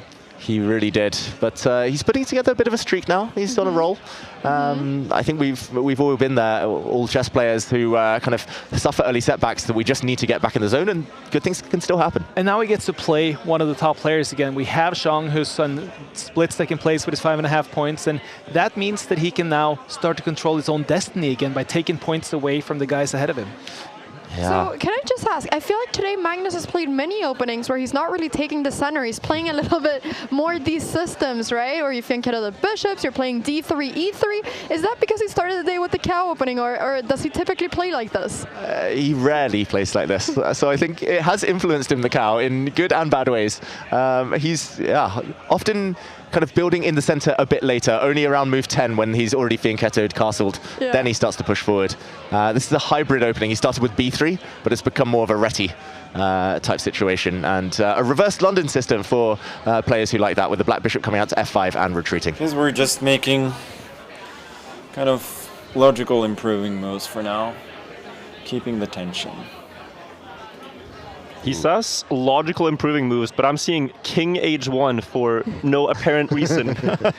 And it's just logical. Yeah. Like, well, I guess the bishop has that diagonal for black, so makes sense. Prophylaxis. Before the opponent has the satisfaction of a check, you just drop the king in the corner. Maybe the white rook will line up later. And I mean, he's got 3 pawns already. Like, all of those could logically step forward. It's as if the board is split in half. Like, black is playing on the queen side, and white is playing on the other side of the board.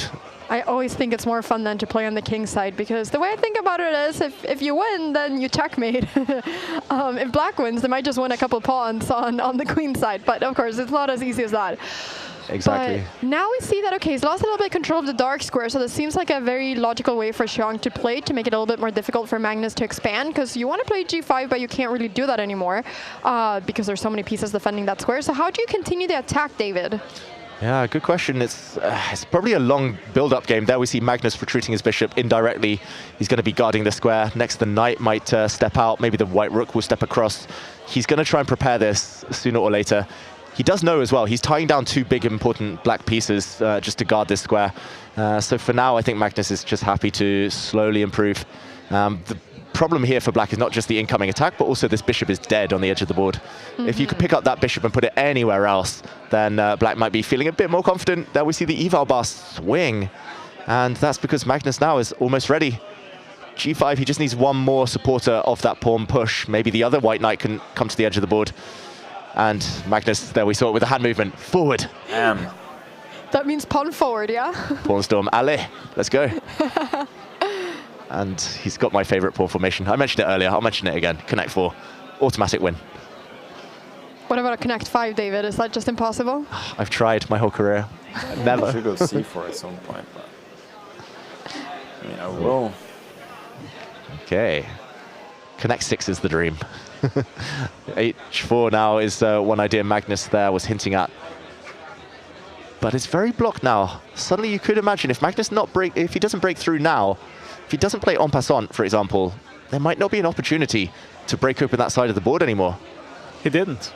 He didn't. Wow. Wasn't the pawn... Oh, he was going to take back with the rook, because I said otherwise it looked like the pawn on h6 was a little weak, but I suppose he would have taken back with the rook and defended it. Okay, so his idea instead is to break through with h4. Wow.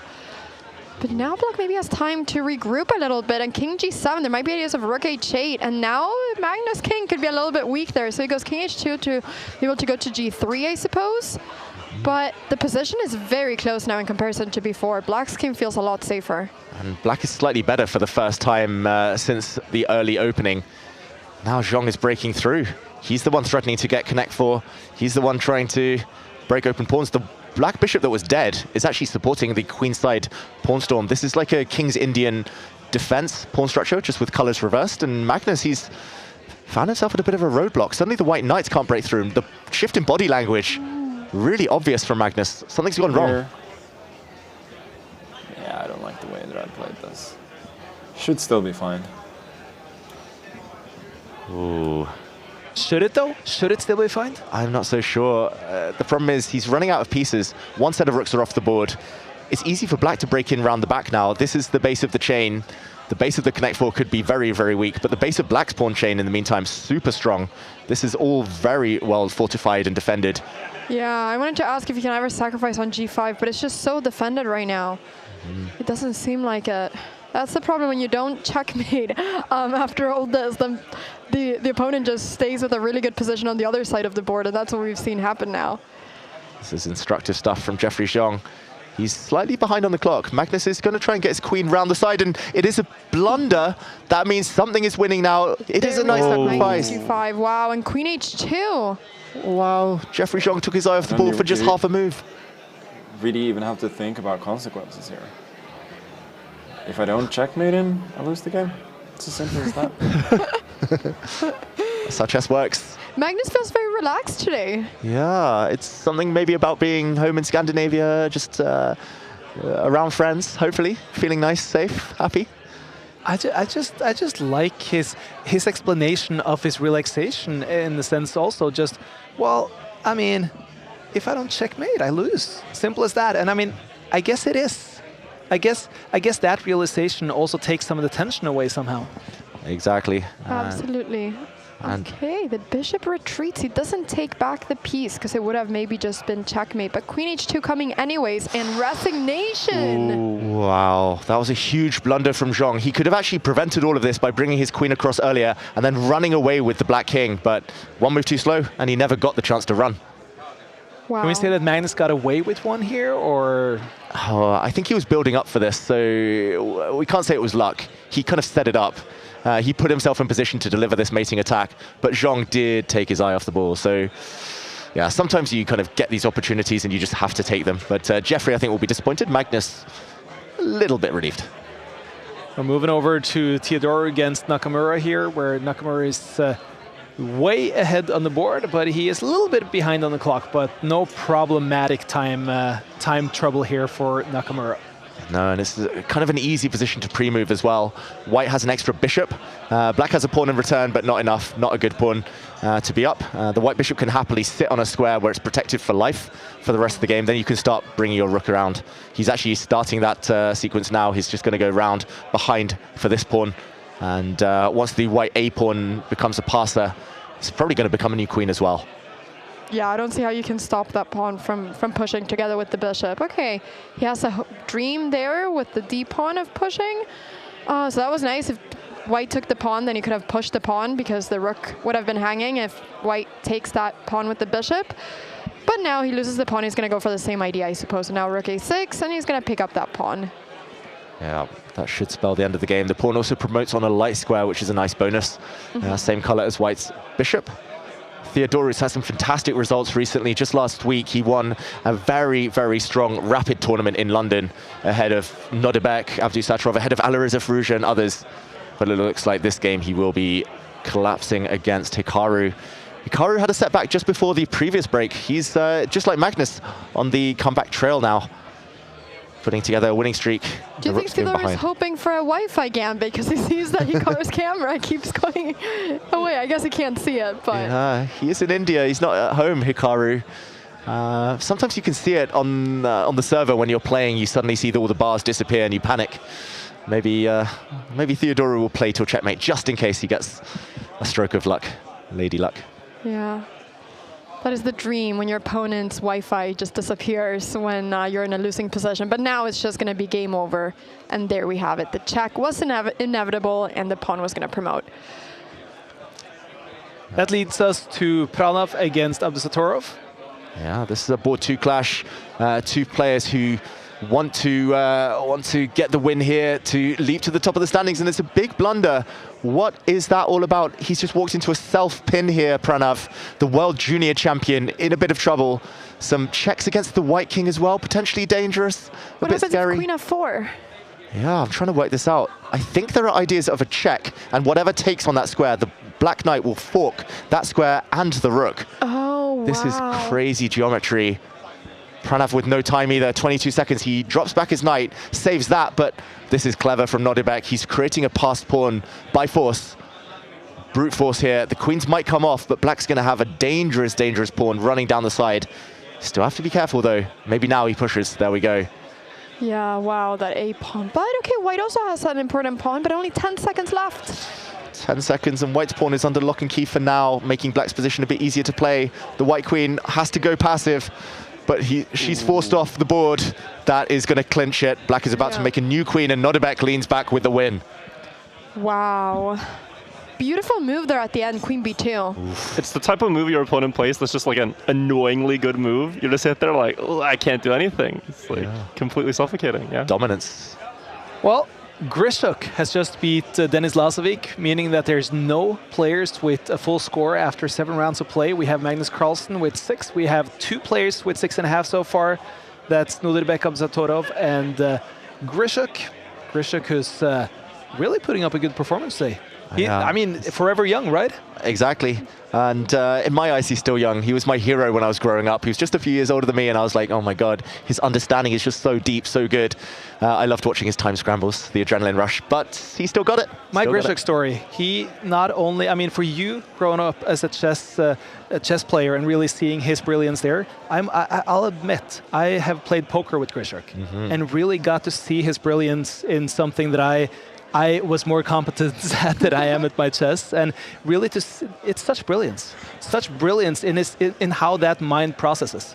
Former world #2 poker player in the studio with us, I should mention for everyone at home. Sverre. Wait, what? You're #2? I've played poker with you too. I didn't know this. That's why he's so good. He hides it. That's why he's so good. Never reveals the tricks. He's a true poker player. Okay.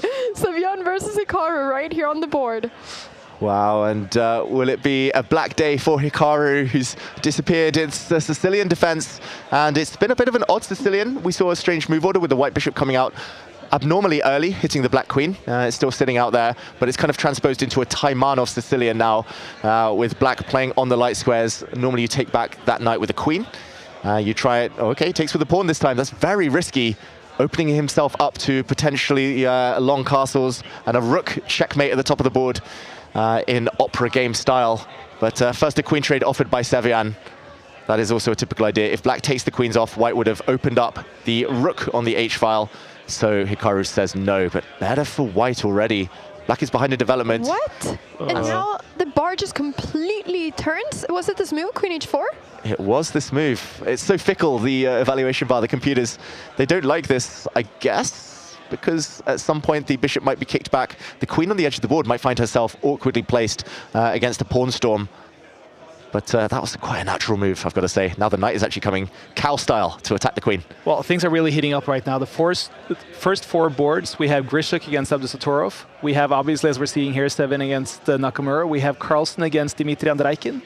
And we have the candidate Bluebaum against Lazovic. So quite a lot of action going on right now. Yep, this is a crucial moment in the whole tournament, I feel like, because, okay, if Magnus wins this game too, maybe has a chance of getting a top placement, maybe even winning Title Tuesday today, even after that defeat on game #2.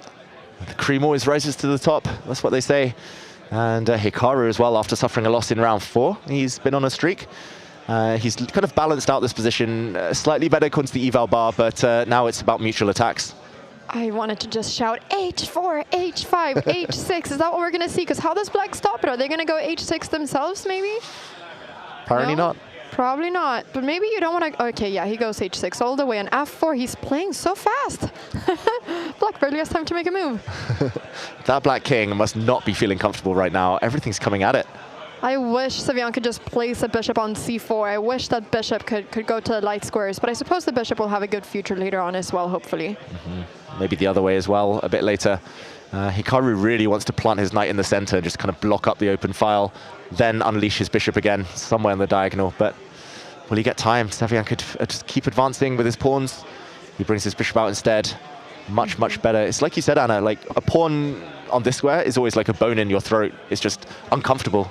It's just so many checkmating patterns down the line. The pawn on e5 and the pawn on h6, those are the key pawns, the pawns that make your soul happy when you're playing, I feel like.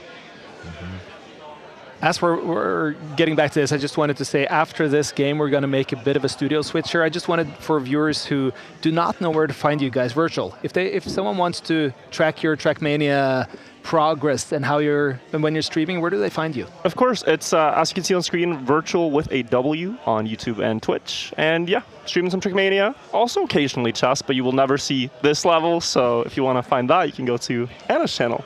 But today, Virtual is actually going to play Magnus Carlsen for the very first time because Really? Magnus is doing a simul after this. Magnus, he's going to keep on playing chess after Title Tuesday today. He's playing a simul, and we are both participating in that simul. So we're both going to be playing as Magnus Carlsen today. What's your goal for today then, Virtual? I mean, we all know what the outcome is going to be. The funny thing is I could study chess my entire life and we would know what the outcome is going to be. So my goal is going to be to have fun and enjoy the experience and see just how much pressure you feel playing a Grandmaster and even a Super Grandmaster, because I've never gotten to experience that. So. But I've been looking at the comments today, and what a lot of people have noticed or taken stock of is how sharply you're dressed today. So you're dressed for the occasion, and I think you're going to... Says you. You're going to blend him. I've been told that like when you show up to a chess tournament or like a serious chess match, you want to dress intelligently. You want like your opponent to think you're clever, you're smart. I don't think that's going to matter, but we're taking every edge we can get, aren't we? Wise words there. Dress to impress. Dress to chess. Dress to chess, yes. Yes. That should become a thing. Can we all just forever say that? Dress to chess. Just like Hikaru. Is he dressed to chess? I mean, he absolutely is. Sverre, we can't really see what he's wearing right now. We only see his face. But Hikaru, I think so. I mean, chess is a new sport as well, right? So definitely. Yeah, he's wearing his American Gambits shirt in honor of his team out there at the Global Chess League in India, where he's playing right now. They had a tough day today, his team, but yeah, he's representing. And he's surviving in this position, I've got to say. He's still a bit worse, mainly due to the powerful pawn on h6, presenting some checkmating ideas. But I think he did a good job keeping the knights on the board. White's knight is a bit of a problem piece, can't move forward. Black's knight is a bit of a defender right now, holding the fort. If all the rooks and queens come off, then maybe Hikaru might be turning it around with the extra 30 seconds as well. And ooh, Sverre stepping forward. That's presented a nice square for the Black Knight a bit later. For those of you who's been asking about the sounds in the background here, today we have a different Title Tuesday for those who just switched in. We're in Stockholm, where we're at the Lovable headquarters. There's a big chess party going on behind us. I mean, when I see a lot of chess players dancing behind me here, and I'm kind of thinking about that viral video that dropped the other day, where I saw that you were actually one of the people who they did a parody on, a very friendly parody, and your mom was also part of that video. How do you like chess taking part of the social culture and the way it is these days? I absolutely love it. I mean, I think chess parties are incredible. I think parties where you play chess are incredible. It's amazing. So I'm just happy that more and more people are getting to see this world that we have known for many, many, many years. I mean, David, you've been in the chess world for so many years. You know exactly what I'm talking about. It's always been that way, but now more people get to see it, which is incredible. So yes, chess parties for sure. That should be a thing all over the world. But I got to say, that video was funny, though. It was so funny, especially when you know the player. Yeah, exactly, because it was some of them were so extremely good as well. I mean, these are players that we hang out with so often. Yeah. And just the fact that these nuances were picked up on, I thought it was amazing. I forgot to account Simon Plays Chess or something like that. Simon Plays Chess. Shout out to him. Great acting, great everything. I will say some players were maybe more accurately represented than others, but still, it was very funny that my mother was part of the short as well. I need to show it to her. But the couple of three who were really spot on were amazing. Yeah, for sure. Absolutely, for sure. We got to go back to the board here, David. How's it looking for Sverre right now? This has really turned around. The most important pawn has fallen. Hikaru getting the H-pawn off the board. Now the Black Knight has snacked on one pawn. It might even capture another, or at the very least return to defend its king. And he's just going to go into consolidation mode now, cement everything. Hikaru, there we see the knight defend, and there's just no way forward. The white White Knight still cannot leap. And yeah, it just feels like the type of position that will eventually become an endgame. Hikaru will nurse his extra pawn advantage forward towards victory. Still got some questions to answer. The rook is undefended here, but it might just be moved if White steps forward with the pawn. And look at the White King, suddenly out of nowhere. That is the one under fire, the black pawns storming forward. And as long as he doesn't hang his rook, Hikaru, as long as he moves it off the back rank or just slides it away, he should be winning this game now. Yeah, that's the danger, right? You get a pawn to h6, and it looks like a beautiful pawn, but it's also a little bit overextended, and it can become weaker later on, and that's what happened in this game. And same for this pawn. It's about to fall off the board. It's doomed now. And Hikaru's done everything right. It's just so instructive how he and Magnus always keep a bit of time in the bank. It might look dodgy in the opening, might look even dodgier in the middle game, but come the end game, they're able to go up a gear, turn on the magic, and oh, the bar goes black. There's another pawn up for grabs in the center here with a knight 4 king coming. Hikaru's going for that soon, but not yet. And he's opened up the White King in the process. 20 seconds away now, I think, from Sevian admitting defeat. He needs a stroke of luck. Very tough result now for Magnus's hopes of winning this title Tuesday. He drew against Dmitry Andraikin, and that means that he falls 1.5 points behind the top possible score. Yeah, Magnus not quite at his best yet. Still some time to go, but there we see Sam Sevian walk into a fork. Game over. Hikaru in striking distance, taking the win.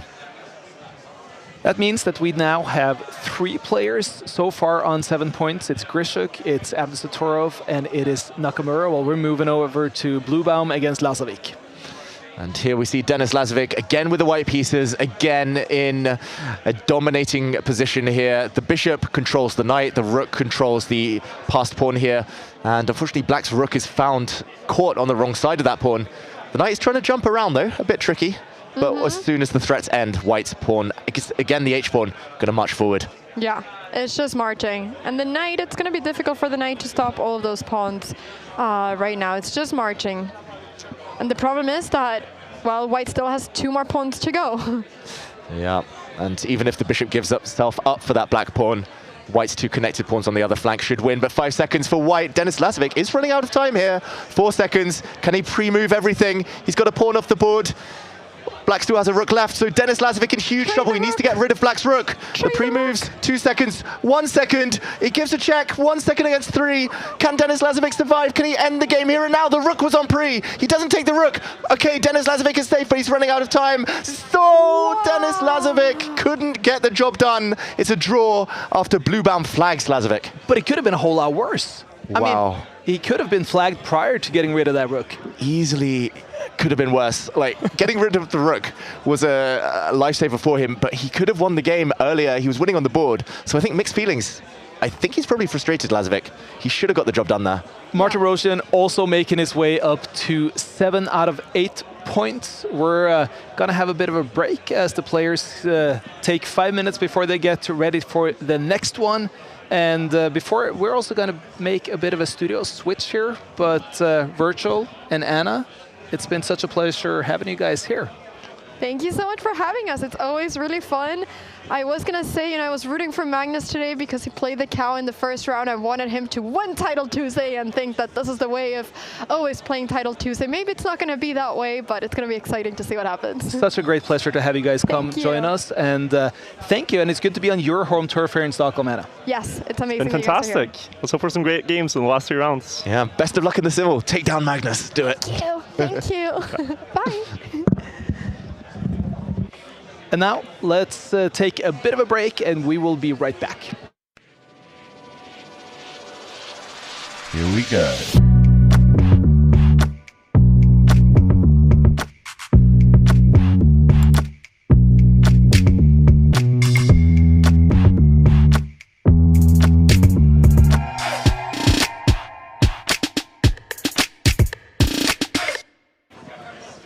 Welcome back. We are getting our new guest back, or one we know from before, Isaac, who joined us, who's now created an app. But we also have the CTO, the Chief Technical Operator here at Lovable. This is Fabian. Thank you so much for joining the studio. Thanks for having me. And thank you also for hosting us for what is your new headquarters here in the middle of Stockholm. How much fun are you having these days, Fabian? I mean, being a part of a story like this and what you guys are building and how you guys are growing, is it Is it scary or is it fun? It's fun. It's a lot of hard work, but it's definitely the most exciting thing I've done in my life. So I'm very happy to be here and do this, of course. Do you play chess? I was a bit into the community during COVID and everything. I think when it exploded on Twitch and online and so on. So I know a bit about it, but I'm not very good. So. But how do you feel like what you guys are doing, the AI world and how you're creating, mashes up with chess? I mean, what can you offer? What can they offer each other? It's funny. I think a lot of engineers working in our space, they tend to, some of them at least, have some background in chess and so on. So I think there's a lot of similarities in that if you're good at chess, you might be good at programming and the technical parts. I think broader than that, what we're doing affects everything in software. So I think there's a lot of fun ways to maybe evolve the game of chess and variants of it. And I've seen a few things happening kind of online with different game modes and so on. And I see Isaac here has as well done something chess related here on Lovable. Yeah, I'm really curious to see that response, Isaac, and see what you've created. It was a chess boxing game, right? That is correct. That is correct. So this was one of the suggestions from the chat. So basically you play chess, and then after a couple of moves, you box. So as we can see here on the screen, once we played a couple of chess moves, we're now inside of a boxing game. And we can basically throw jabs and try to take our opponent down. We can, crouch and jump. And basically this was all built by Lovable during this break. So 45 minutes. 45 minutes. We built this entire thing, and we built it just by prompting. So we can see here that I've sent a couple of messages here into the chat. And Lovable has made a plan on how we can build this game. So I said a chess boxing app where you play moves between, and it's like an old school arcade game. And then Lovable builds out the logic and builds this chess engine that you can play on. And right now it's Purple's turn, and it follows all of the chess logic out of the box. And then I've iterated a bit more, and then I also uploaded some assets. I was struggling to find some assets, but eventually I managed to find some sprites, which I can use in the game here, that I upload to Lovable, and then Lovable utilizes them within the app. And then what I will do is I will publish this, and maybe we can link it in the description somewhere, and other people can give this a try at home. Yeah, that'd be great if we could link that asset somehow through the chat, so those who are interested could check it out. That'd be fun. Absolutely, and here you see it. I mean, if someone wants to get a hold of it, but put that into the chat. I would love that, Isaac, because that would be great for people to actually get a chance to play. Do you want to play me afterwards, David? Deal. We'll have a punch, whatever you call it. We'll have a boxing match, and that's incredible. Like 45 minutes, so I could actually create any game I wanted, anything. Like that's just blown my mind. Yeah. Isaac, this was wonderful. Thank you so much for creating this game for us and also showing us what is possible to do. Now we're going to move our focus over to what is this Title Tuesday, Game Week 3. Who's going to win? It's a great move because it's the cow opening. It's as if he just chickened out somehow. He goes against everything that I stand for. Wow. A check, a mate, it's coming. A new queen's being born, and there we see it. Arjun Erigaisi resigns. With the Mickey Mouse sweater. Magnus, who's just smiling. He doesn't see the evaluation bar, of course. He doesn't know that black is much better. There we go. The big shock has happened here in round 2. Wow. He leans back in devastation. He lets his clock run out. Game over. Quite the exciting day here from Title Tuesday. Right now we have 4 players who's with 7 points. We are joined by Fabian, the CTO here at Lovable. I also have Grandmaster David Howell. What do you think about today's play so far? It's been wild. As usual, as we come to expect from Title Tuesday, always a lot of surprises among the results. And the top dogs are rising to the top, but everything's still to play for. Well, here's the matchups now. We have Nakamura against Abdusatorov, we have Grishuk against Martirosyan, and we have Magnus Carlsen against Bluebaum. Well, and Andreiking against Lazovic. I shouldn't forget about the 4th table here. Exactly, and I would say with the last 3 rounds now, after the second break, it is a bit of a sprint. It's almost must-win territory, especially for the players just below the leaders here. So for the likes of Magnus, he needs to start winning. These two, it feels like whoever does get the full point is going to be the favorite to take this week's Title Tuesday. When it comes to chess, Fabian, I mean, you see a lot of these environments where a lot of good players get to play on each other, create something great because of what they see in their close environment. you guys are now competing against the entire Silicon Valley and all the tech hubs around the world still. You're located here in Stockholm. How do you attract the talent to be able to go into that, I'll call it an AI battle, because I guess that's what's going on. Yeah, I think we almost have a unique position now in Europe where we're one of these companies that attract a lot of the European talent, and I think that's actually a big differentiator across the US companies who have, I would say, a harder time attracting talent from Europe. And I think a lot of people are waking up to the fact that Europe might be behind on some of things within tech and AI specifically. So there's actually a lot of, I would say, pride and a lot of people choosing to, hey, I want to actually do this from Europe. Do you feel Sweden is doing a good job of making things available for you guys and actually helping you in well, I mean, creating what hopes to be a superpower? I think, there's been these companies here in Sweden like Spotify and Klarna and so on that has imported a lot of talent. So I think that has created kind of a base for us to be able to build a strong technical team with a mix from people locally here in Stockholm, which wouldn't have been possible without these other companies that came before us. So that's a great asset for us. How do you feel Hikaru's gotten out of this opening here, David? Yeah, it's very early days. It's all maneuvering so far. We've seen zero punches, jabs. Nobody's back is on the ropes here. It's just, very quiet start to this game. It feels like Hikaru just wants to stabilize, draw it out, maybe play on the clock a bit later. I just have to ask Fabian some more questions here, because I think it is such an exciting time in the world right now with really the battle going on for positioning yourself in the AR market. I mean, it does seem like for every niche within artificial intelligence, there's going to be one winner at the end, that all the others are going to try to swallow each other somehow. Do you feel that competitive environment yourself, where you're really fighting just as much as you're trying to become a greater company, you're also fighting against your competitors?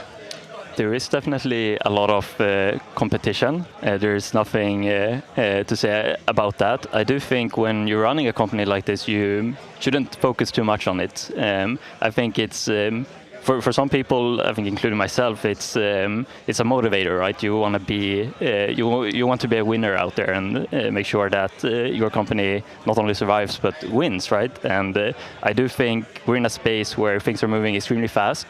There is a lot of value that didn't exist 2 or 3 years ago, and there's more space than what maybe some people would want to make it seem like to actually come in there and capture and provide value.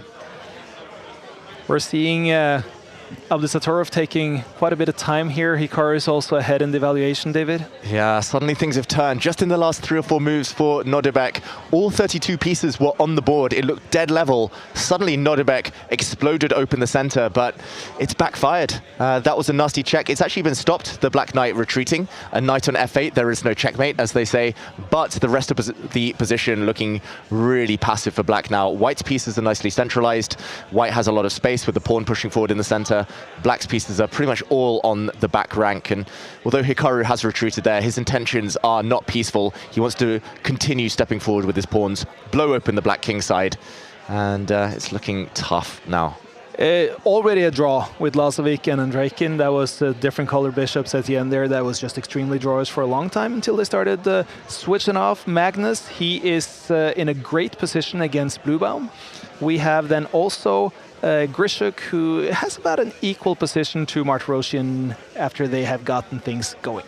Ooh, it looks like Magnus, Hikaru, they are the ones who are rising to the occasion now as we enter the closing stages of this tournament. Hikaru there, just keeping a pawn protected. The Black Queen had only one threat there, and that pawn has been covered. And he knows that the time advantage is already getting to critical proportions, 1 minute up on the clock. Black can't break out, that's the problem here. Nodebek, you see his body language frowning. It's all going wrong for Black. Passive pieces make a position bad. Let's see what Hikaru is saying. It still seems we have some technical problems with Hikaru Nakamura today, but it's ironic, isn't it? I mean, we have these tournaments, we have 400 of the best GMs in the world usually playing this tournament. Around game 10, 11, it always comes down to Hikaru and Magnus. Right now it's building towards that moment again. I was about to ask. You asked me about competition. How does it look in the chess scene here? I know enough to know that Hikaru and Magnus are the two, maybe the strongest one, especially in faster clock speeds, right? I think that is a good summary, and I mean it's just so funny when you have these tournaments and a game that looks to be really objectively even from get-goes, and then still these two fight it out at the end, David. Exactly. It's like one of my favorite films, The Usual Suspects. And yeah, it always seems to be those two. It's the experience and the confidence that sets them apart. And it feels like their destinies are just so linked at this point in all these big tournaments.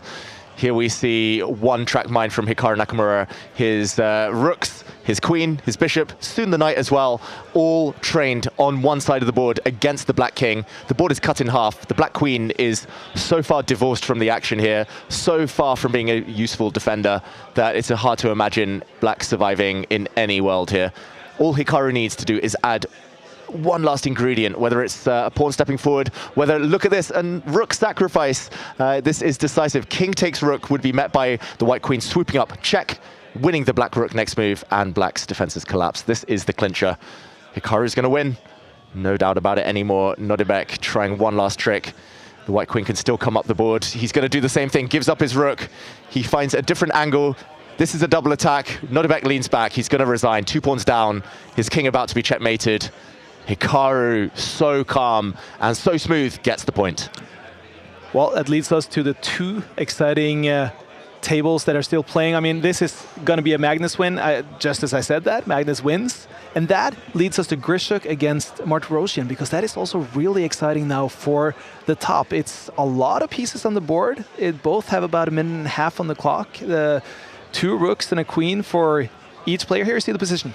Oh, this could go in any direction. The clock might have a huge part to play. Grishuk's position maybe slightly the more preferable, despite the level of material, just because he has 2 central pawns, which mean he can play on the right side, the left side. He's very flexible. Martirosyan, 20 seconds down. Also, the black rooks very passive, staring at their own pawns. This is such a different game. Magnus won in 21 moves, by the way. That's what we call a miniature in chess. This is the opposite. This is a marathon, as this one is going to go down to the last few seconds, surely. And is this going to be a time scramble? Yeah, I'm predicting Grishuk tries to win this on time, which is normally not what we're saying. We normally say Alexander Grishuk is the time trouble fiend. He's the one getting flagged. Not today. Martirosyan defending calmly. He's created a barrier. These 3 pawns stop the white king from trying to step forward. That's a good defensive technique. He's using the rook as well to just guard along the 5th rank. He's just saying, I'm going back and forth and back and forth. And how does white break through? And wow, Alexander Grishuk repeats the position 3 times. That was a draw, but he should have played on there. He could have kept the tension, tried to win on the clock. All right, but this is interesting for the final standings. Right now we have 3 players on, oh, here we see it. 3 players on 7.5. We have Hikaru on 8. Magnus now must be dreaming that he gets to play Hikaru, because Magnus Carlsen, well, I was going to say he'll never win a tiebreaker, but it's actually ahead on tiebreaker against Martirosyan here. So I guess it's not too bad, even though it took an early loss. But hey, we got ourselves a battle at the end here. This is going to be exciting. 2 rounds, winner takes all. Hikaru, though, I think if he plays Magnus, he's going to do what he always does, just play super solid, hope for Magnus to overpress. I think it might be now. Like, they're both due black. They both had the white pieces in this round. That is the one thing that might stop them facing each other right now. Yep. But it is normally the higher rated player. So Magnus is higher rated than Grishuk and Martirosyan. It's normally that one who floats up to kind of go into the higher score group. We'll see. I kind of want it. All the fans want it. We see it. The Lakers versus the Celtics. El Chesico. It might be now. You can push a button to make it happen. I wish I could. I wish I could. We could make an app for that, you know. Let's do it. Well, right now we're still waiting for the finish of the last games here. We have Artemyev, who seems to be pushing against Ashraf. Here we have Bortnik, who just beat Serrana. Bortnik, who's been doing a good job on the chessboard and good job with his streaming. Yeah, beautiful final position, by the way. Deflection tactic. King takes rook is met by queen takes queen. Bortnik getting the win with white again. Deadly attack. And he's on 7.5 too. He's not out of it yet. But I just love watching Bortnik. He's so laid back and he's so funny and he's so relaxed as he's playing these Title Tuesdays. He really manages to find his groove. Yeah, every player has their preferences. I like my long games, time to think. Bortnik loves the adrenaline. He loves impressing the fans. It gives him this extra energy. I remember playing him when he was like 10 years old on the Internet Chess Club back in the day. He is a beast. But you said it earlier here, Fabian. I mean, when you're in your position, being a technical officer of a tech firm, which is it's quite competitive. You're fighting. It's almost though, even though you're growing so fast, you're fighting for your life in a sense every day. And do you think you have to have that same competitive aspect to do what you do? We call it day zero. So, you know, we always come into work and we feel like it's the first day we're starting a new startup. Like, let's do everything we can do. And so, yeah, I think it's of vital importance that that everyone has this feeling carrying with them. And I think it's probably the same if you want to get here to the top in chess. You need to really have your whole heart into it and spend all that. I don't know what they do. They study chess in books or online nowadays, and they play a lot, right? I mean, you have 99.9% of the players doing that all the time, perhaps except for Magnus, who used to do it for 100% of the time until he stopped. But look what we have. Magnus against Hikaru. It happened. Those two guys again. Magnus lost in round 2, Hikaru lost in round 4, but somehow they rise to the top and face each other. Magnus starting with b3. Let's see how this unfolds. It's exciting, that's for sure. I'm going to open up Magnus's mic to hear what he has to say about the opening when he starts talking here. Let's see what he does. That's how Magnus plays chess. Let's see. Magnus, by the way, sitting about 13 meters behind us in... I was going to go for the knight c3 stuff again. And then I just go knight d2 like an absolute moron. Wow. Do you agree with him? Maybe I can get in quick e4 now. I play this move too, so I can't fault it. Is unprotected. Magnus, he put his knight on a different square in an earlier game, won really nicely. There is no doubt about that. Can you explain what he is so frustrated about? Yeah, so essentially he's arguing that the white knight is passive on this square. He could have put it on a slightly more active square, more flexible square as well, but he just kind of moved without thinking, and he regrets it now. And the fact that he won a very, very nice game, nice checkmate earlier today against Jeffrey Zong with putting his knight out means that he had good memories there. He associates that with victory. I think psychologically, putting his knight on a slightly passive square doesn't change much, but it just puts him in a slight funk. Magnus is a perfectionist. He wants to kind of replicate that winning recipe, but not this game. Not this game. It's going to be different. Great. Still a bit shook from basically mouse. The only reason why I'm going for this is that his bishop is a bit misplaced over here sometimes. So like knight d5 and castles, and I'm hoping that this one is out of play. Realistically, it's just pretty equal. Yeah, he's right though. He knows that this position should be level according to the computer. I'm gonna claim the easier to play card, which is what people do when they're writing opening books and so on. If there's no like objective advantage and you're probably a little bit worse, you just write easier to play. Is that have you written a lot of chess opening theories like that? I've read a lot. I haven't dared write them myself because I can't get away with it. Like something deep inside me says you have to be truthful about the position. Magnus is right though. All the books I grew up with, they say a lot of convincing stuff. They make every opening feel like they're forced wins. And of course, ultimately, if both sides play perfectly, it's just a level position.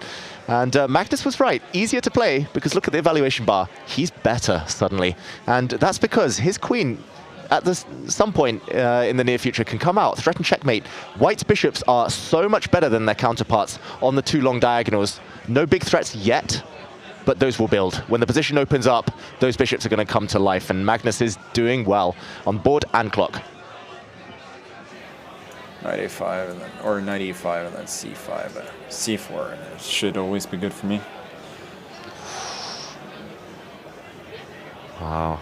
I wonder what Hikaru is thinking. He's not going for some sort of b5, c5, then it's really hard for him to find active moves, I think.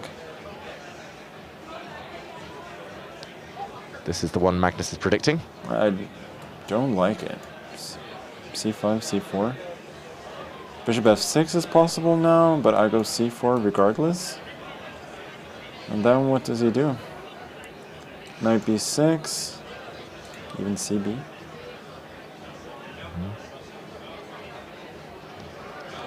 It's really such insight when we get to hear the thought process of Magnus here.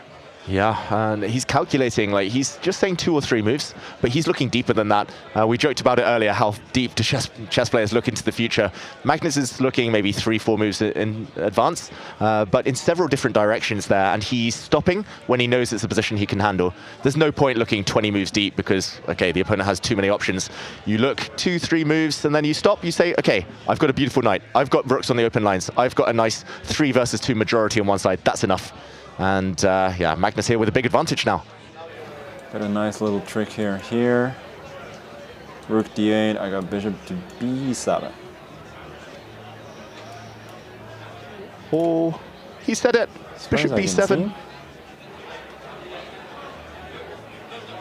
Magnus wants to deflect the queen away from the back rank. If a check lands, that's going to be checkmate. And Magnus plays the trick. It doesn't quite work. Bishop C2?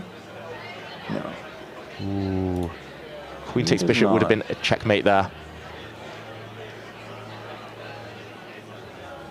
This pawn is weak though. Would be strong here. No, bishop C6, and he doesn't have any good squares. So that looks very strong. He just wants a pawn here, Magnus Carlsen. That would ultimately end the game. If he can take the pawn, swap off the queens, then white's a pawn will just walk forward towards progression. So this is not necessarily going to be easy. But it's going to be fun. Yes. I mean, it's been an exciting game so far. Exactly. It's going to be fun. Probably more fun for one of the 2 players, I would say. Hikaru, of course, he will fight. He's one of the best defenders in history. Hikaru Nakamura is so good at wiggling his way out of trouble, but a pawn is a pawn against Magnus, and that should be a very strong plan. Take the pawn, trade the queens, and hope that white's pawn will decide the game. It's like a 3-step plan here. But it's so funny because you have so many of these players who take an early loss. Like we had Eri Geise take an early loss, we never saw him again. Like, it's so often when Magnus or Hikaru takes an early loss, you see them there fighting for the win at the end, regardless.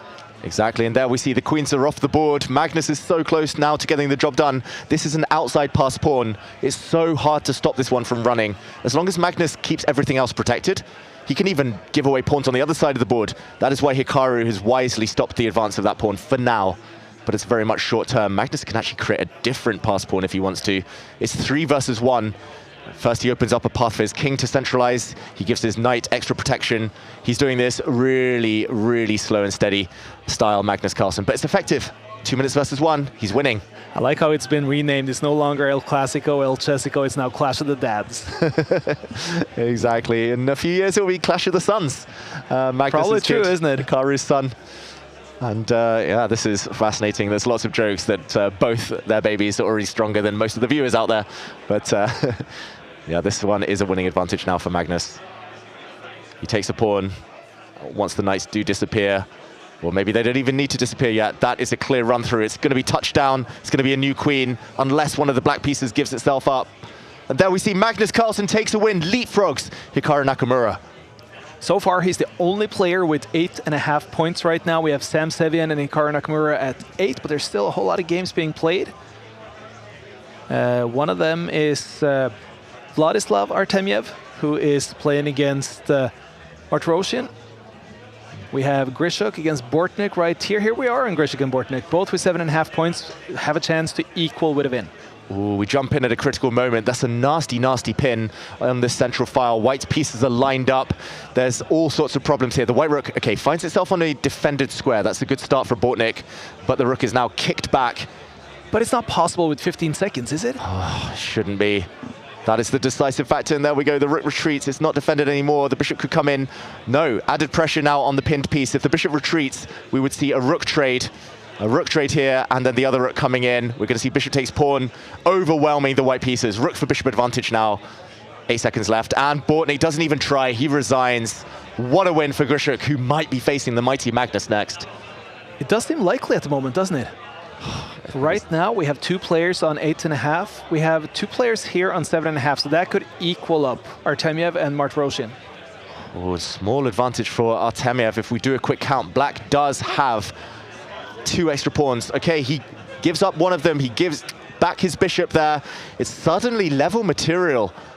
But Artemiev... Magnus must be dreaming of a draw in this game right now. Yeah, exactly. Artemiev's lost his advantage. That's the problem. He had 2 extra pawns, a little flurry of tactics.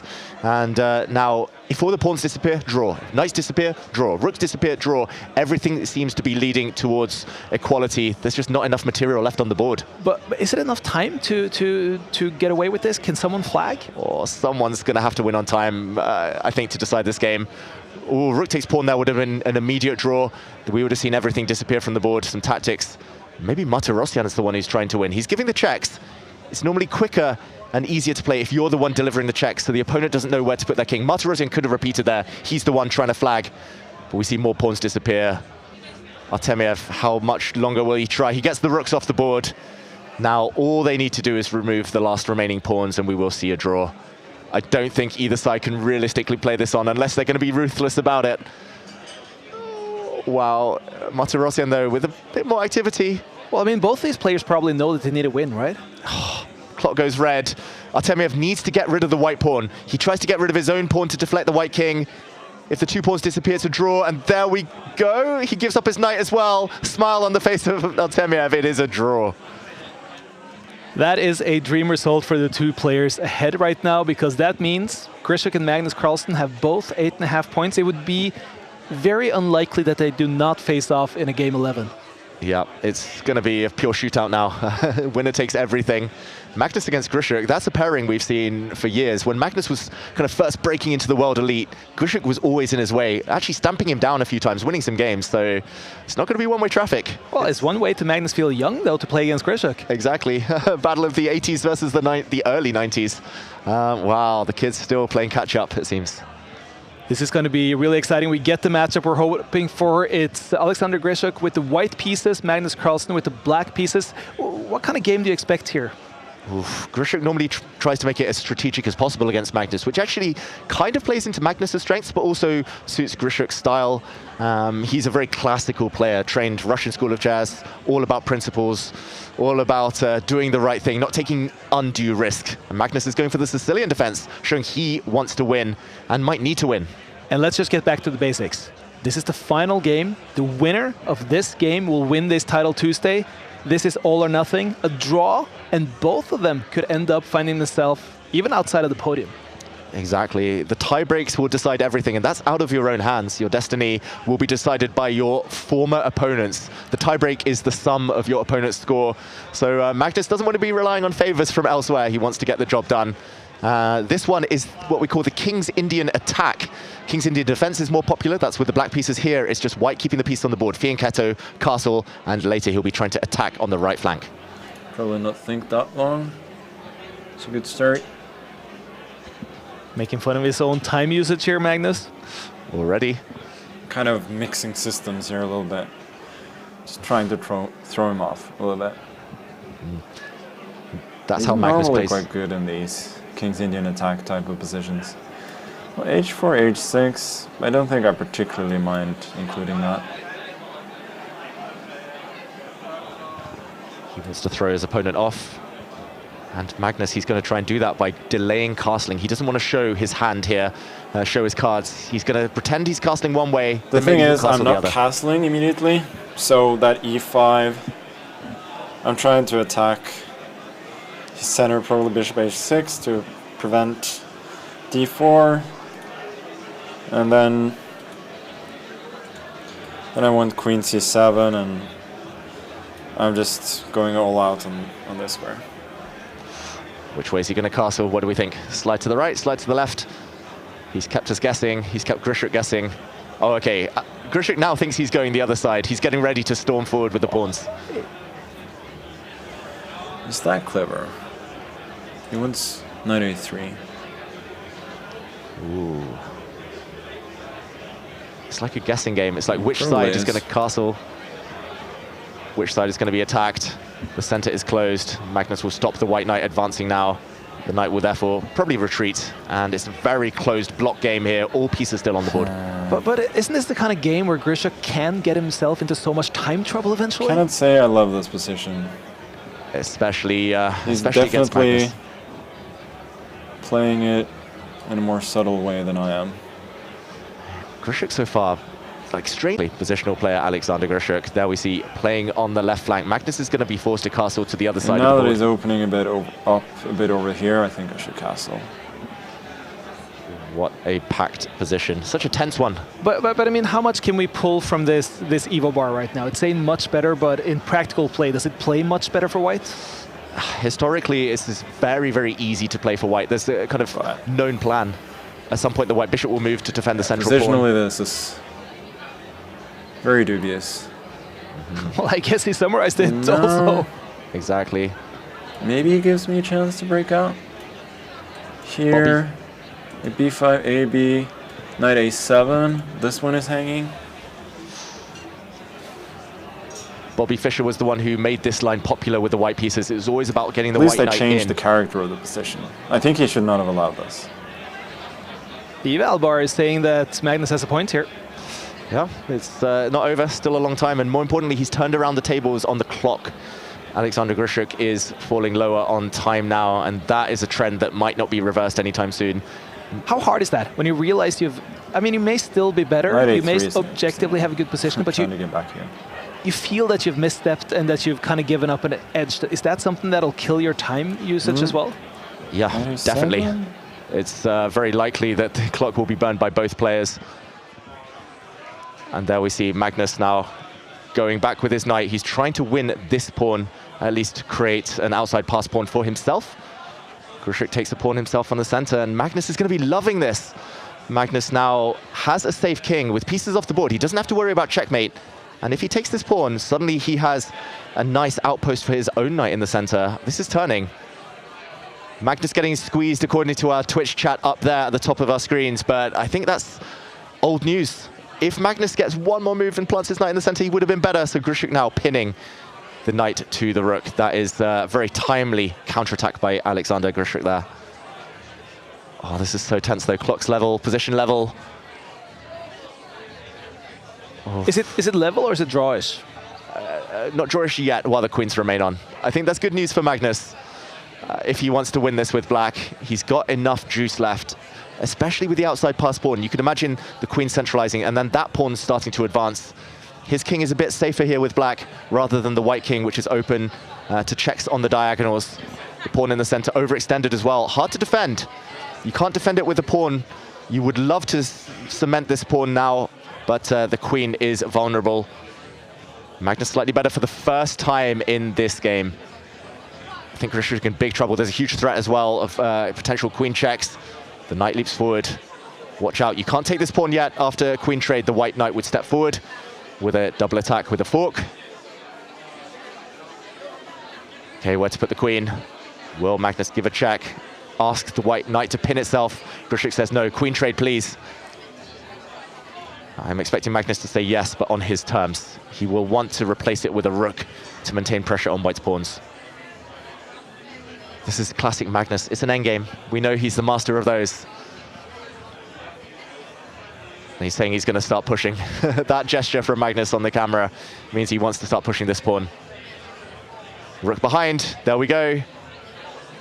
It's time. Not much stopping that one. White's rook is immobilized. Now the black king needs to get into the action somehow. The black bishop as well, a bit blunted. That one retreats. Oh, I can just feel the tension. It's close. It's somewhere between a black win and a draw. I don't think Grishuk is going to win this game. Magnus is playing with house money here. He shouldn't be playing with much risk at all. He tries to get his rook active now. How is Grishuk in these kind of positions when he has to fight against a pushing Magnus and he's ticking down on the clock? He's normally very good, Alexander Grishuk. He's got so much experience with no time. He was the original Alireza Firouzja. Time trouble, but then a demon when he's down beneath the 1 minute mark. That being said, Magnus is also the best player in the world in these types of situations. On the front foot, attacking. The rook is in now. The knight does hold the fort. But this is difficult. The White King just feels like it's nice and centralized, but also vulnerable to checkmates. This square covered for now by the White Knight, but watch out. Krogh can barely move. Oh, he's just having to go forward and back with his rook now and wait. Maybe Magnus can slowly but surely bring his king around and support his pawn. Knight takes pawn will always be met by other pawns dropping on the opposite flank. Oh, I have a feeling this is the clock. This is the clock. Magnus will try and milk it, prolong the fight as much as possible. He's always got juice in the tank. He's always got another gear, as our Twitch chat says there. Oh, he's threatening a nasty discovered check. The white rook acts as a blockader, therefore. Magnus going back around. There is a weak pawn on this side. I think he's got half an eye trained on that one. One pawn drops, his pride and joy. Did Magnus miss that? He pins the knight. The White King now can step back and defend. Oh, now the position is turning. Magnus trying to get that pawn, but blocked. I think Magnus missed this move. Maybe we can hear from him. He looks frustrated now. Oh, he's locked in. He wants to win on time. The advantage is gone, though. It says a lot, though. That says a lot. How to win this position. The black rook is so passive. Gotta use every flagging muscle here. Okay, Magnus is going to try and win on the clock. That's his only chance now. It's a 4 versus 4 rook endgame, no pass pawns. I got the chance to play king g6 and I didn't take it. That is so amateurish. Magnus not happy that he didn't drive the White King back. He's going back around for the pawns now, but he is actually down 1 pawn, 3 versus 2. White's pawns are weak. Can Krogh keep his time on level footing here? 26 seconds. It's somewhere in the gray zone. It's somewhere between a flagging and a save. It's such an easy position to hold with white. You just need to do nothing. Bring the white rook back. Block checks. The players speed up. Oh, we hear the clicking of Magnus's mouse. That is just telling half the story here. Click, click. It's going to be a flagging battle. 14 versus 30. Is there a chance? Is there a chance to flag in time? I think so. The problem might be the 50 move rule. If yeah, you that's don't what I'm make thinking. 50 moves without pushing a pawn or making a capture, the game is declared a draw automatically. Magnus has to time it right and then push his own pawn. Even if it's a bad move, just push it. Krogh under 10 seconds, the clock goes red. This is so cynical from Magnus Carlsen, but this is the only way to get the job done. He's not going to win on the board. 6 seconds for white. Krogh's way too slow here. Magnus at 15 seconds. Magnus has blundered. He's actually caught himself in a checkmating pattern here. The white rook is going to trade off for the black rook. It's going to be a king and pawn endgame, winning for Krogh. Magnus gets rid of a pawn just to survive. Krogh with 1 second. Magnus just needs to not get checkmated. 0 seconds, he's running out of time. Magnus is about to win Title Tuesday. And there we see it. Magnus Carlsen wins the tournament. Stroke of luck, you might say, but he did what needed to be done on the clock.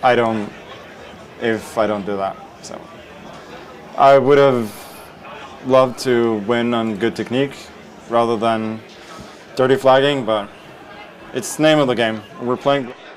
And this is the definition of a dirty flag, isn't it? Oh, that was brutal. I think Alexander Krogh is going to be fuming. Glad we don't see him because there might have been a mouse being thrown there or a table being banged. But that's what you got to do. That's the new format in a nutshell. And this is the sporting aspect of this format as well. I mean, when you have no extra time, you got a win is a win, right?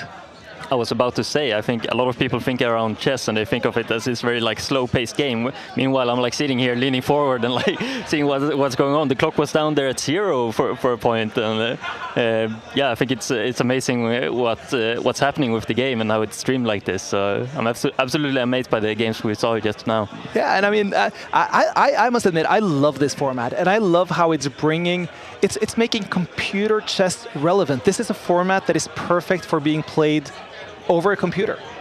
Exactly. Over the board, we've seen it multiple times, the attempts at this format, but then pieces go flying.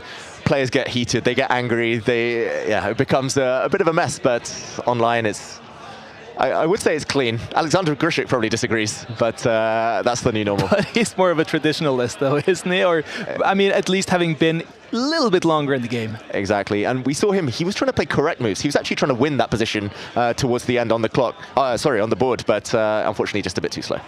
That leads us to the final score here, with Magnus winning 9.5 points. We have Martirosyan with 9, Sevian with 9. Sevian picks up more points there again. Sevian, very impressive. That's good consistency. Impossible to win every tournament, of course, but a podium after winning last week, he's going to be happy. But the happiest man in the house, the happiest man in Stockholm, at least for now, is Magnus Carlsen. And there's 2 players in the top 4 who just came from the freestyle tournament with Para Magsudlo and Magnus Carlsen, who both performed well here. Let's take a look now at the split 2 standings that we have. After Magnus's win, he does just pass Sam Sevian with his 10 points. 2 out of 2 wins for the 2 that he's played, whereas Sevian has 1 win and has picked up 5 and 4 points in the 2 other ones. Yeah, very impressive. We have some early leaders in this split. A lot of names playing catch-up. I feel bad for Krogh. He was leading the tournament, or at least in the joint lead, for most of this week, and ultimately falling down the standings after that loss. But yeah, it's nice to see some familiar names. Hikaru there as well. Artemiev doing very well this week. Magsudlo, who had a tough time in South Africa. Just the fact that he fought back and did decently in this event, I think, will be a nice credit to him. Let's take a look at the Champions Chess Tour standings right now and see how it's looking for qualification for the Esports World Cup in 2026. We have Magnus on top, not surprisingly. Hikaru secondly, that is not too surprising either. Furusha, Lazovic, Serrana. Remember, a lot of these scores are going to change because there's going to be a lot of both spots and points offered from the Speed Chess Championship and the Global Championship. But the split 1, split 2, split 3, that's what's really going to decide the last who gets in at the end. I mean, if you do well here, if you got your name on this list in the top 12, you're in excellent position to qualify for one of the best events of the year. Exactly. The Esports World Cup, even if you lose in the first round, get last place, is still over $50,000 as a prize. Magnus won it last year. He's already qualified for next year's event, which opens up another spot. If Hikaru, Alireza make it through the Speed Chess Championship, more spots open up. So the Champions Chess Tour, Title Tuesday, gaining in importance. I can't reiterate that enough for everyone at home. Fabian, CTO here at Lovable. I mean, you guys have a competitive work environment. You come into office every day and kind of see a lot of things happening. But how has it been to have a chess party at your office? You know, I've been working all day, and I came down here and they asked me to go on here like with 2 minutes notice. I was like, sure. So I wasn't really sure of the format and everything, but I mean, I will say it's amazing to build this company from Stockholm here in Sweden, in Europe, and I also think it's amazing to collect all of this chess talent and have this streamed here from our office that we moved into Monday this week, I will add. Wow, yeah, so this is really one of the inaugural happenings of the new office then? Yeah, it's definitely the biggest happening in the office history since Monday. I just got to make the viewers kind of realize where we are. We are in as much of the midst of Stockholm as possible. This is the absolute prime location of Stockholm, and it's 3 floors with amazing work environment. You guys must be having fun. I mean, it's I think the most exciting time in history for being a software engineer, and we've somehow managed to find ourselves in the center of what is happening now. So yeah, it's very fun, and of course being joined by some of the greatest in their respective field. And one of the greatest in his respective field, Magnus Carlsen, has joined us in the studio, and it didn't look like this might be the likely ending of the day when you lost game 2 today, Magnus. No, it didn't. Then I was completely lost in, I think, game 4 or 5 as well.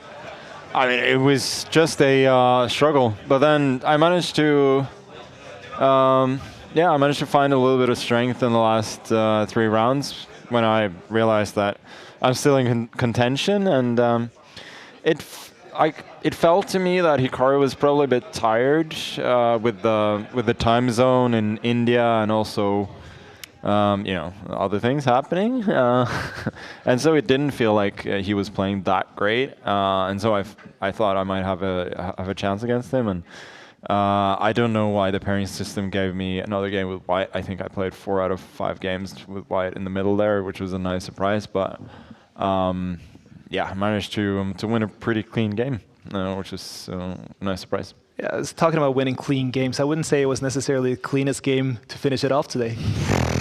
Yeah. So this is why you play 5-0, right? Because there are no freebies. Like you have to earn it. And the good thing about the position that we got eventually is that it's very hard to change the status quo. Like he's actually a pawn up, but he cannot force a draw. So I can just move around, try and avoid a threefold repetition. And eventually, if he's not super fast, which he isn't, then I can flag. So yeah, it's not the prettiest part of the game. And I don't like always do it, but I feel like in the last round, like this is not charity, right? Like I'm trying to win the tournament, he's trying to win the tournament, and those are the means I had to do it with. And yeah, that's what happened. We didn't have a camera on Grishuk as that game concluded. How do you think it looked? Probably not too happy, I would guess. I wouldn't be in his shoes. Like there's always this. There are certain people who don't want to flag some of the older guys, you know, who have had these distinguished careers, because you feel like it's a bit unfair. But I treat everybody equally in that sense. Magnus, I'm going to talk a little bit about us being here in Stockholm. You're a co-founder of Take. Lovable, as we're sitting here with the CTO of Lovable, has been such a partner with Take. And how does it feel to be here in Stockholm and play at these headquarters? It feels good.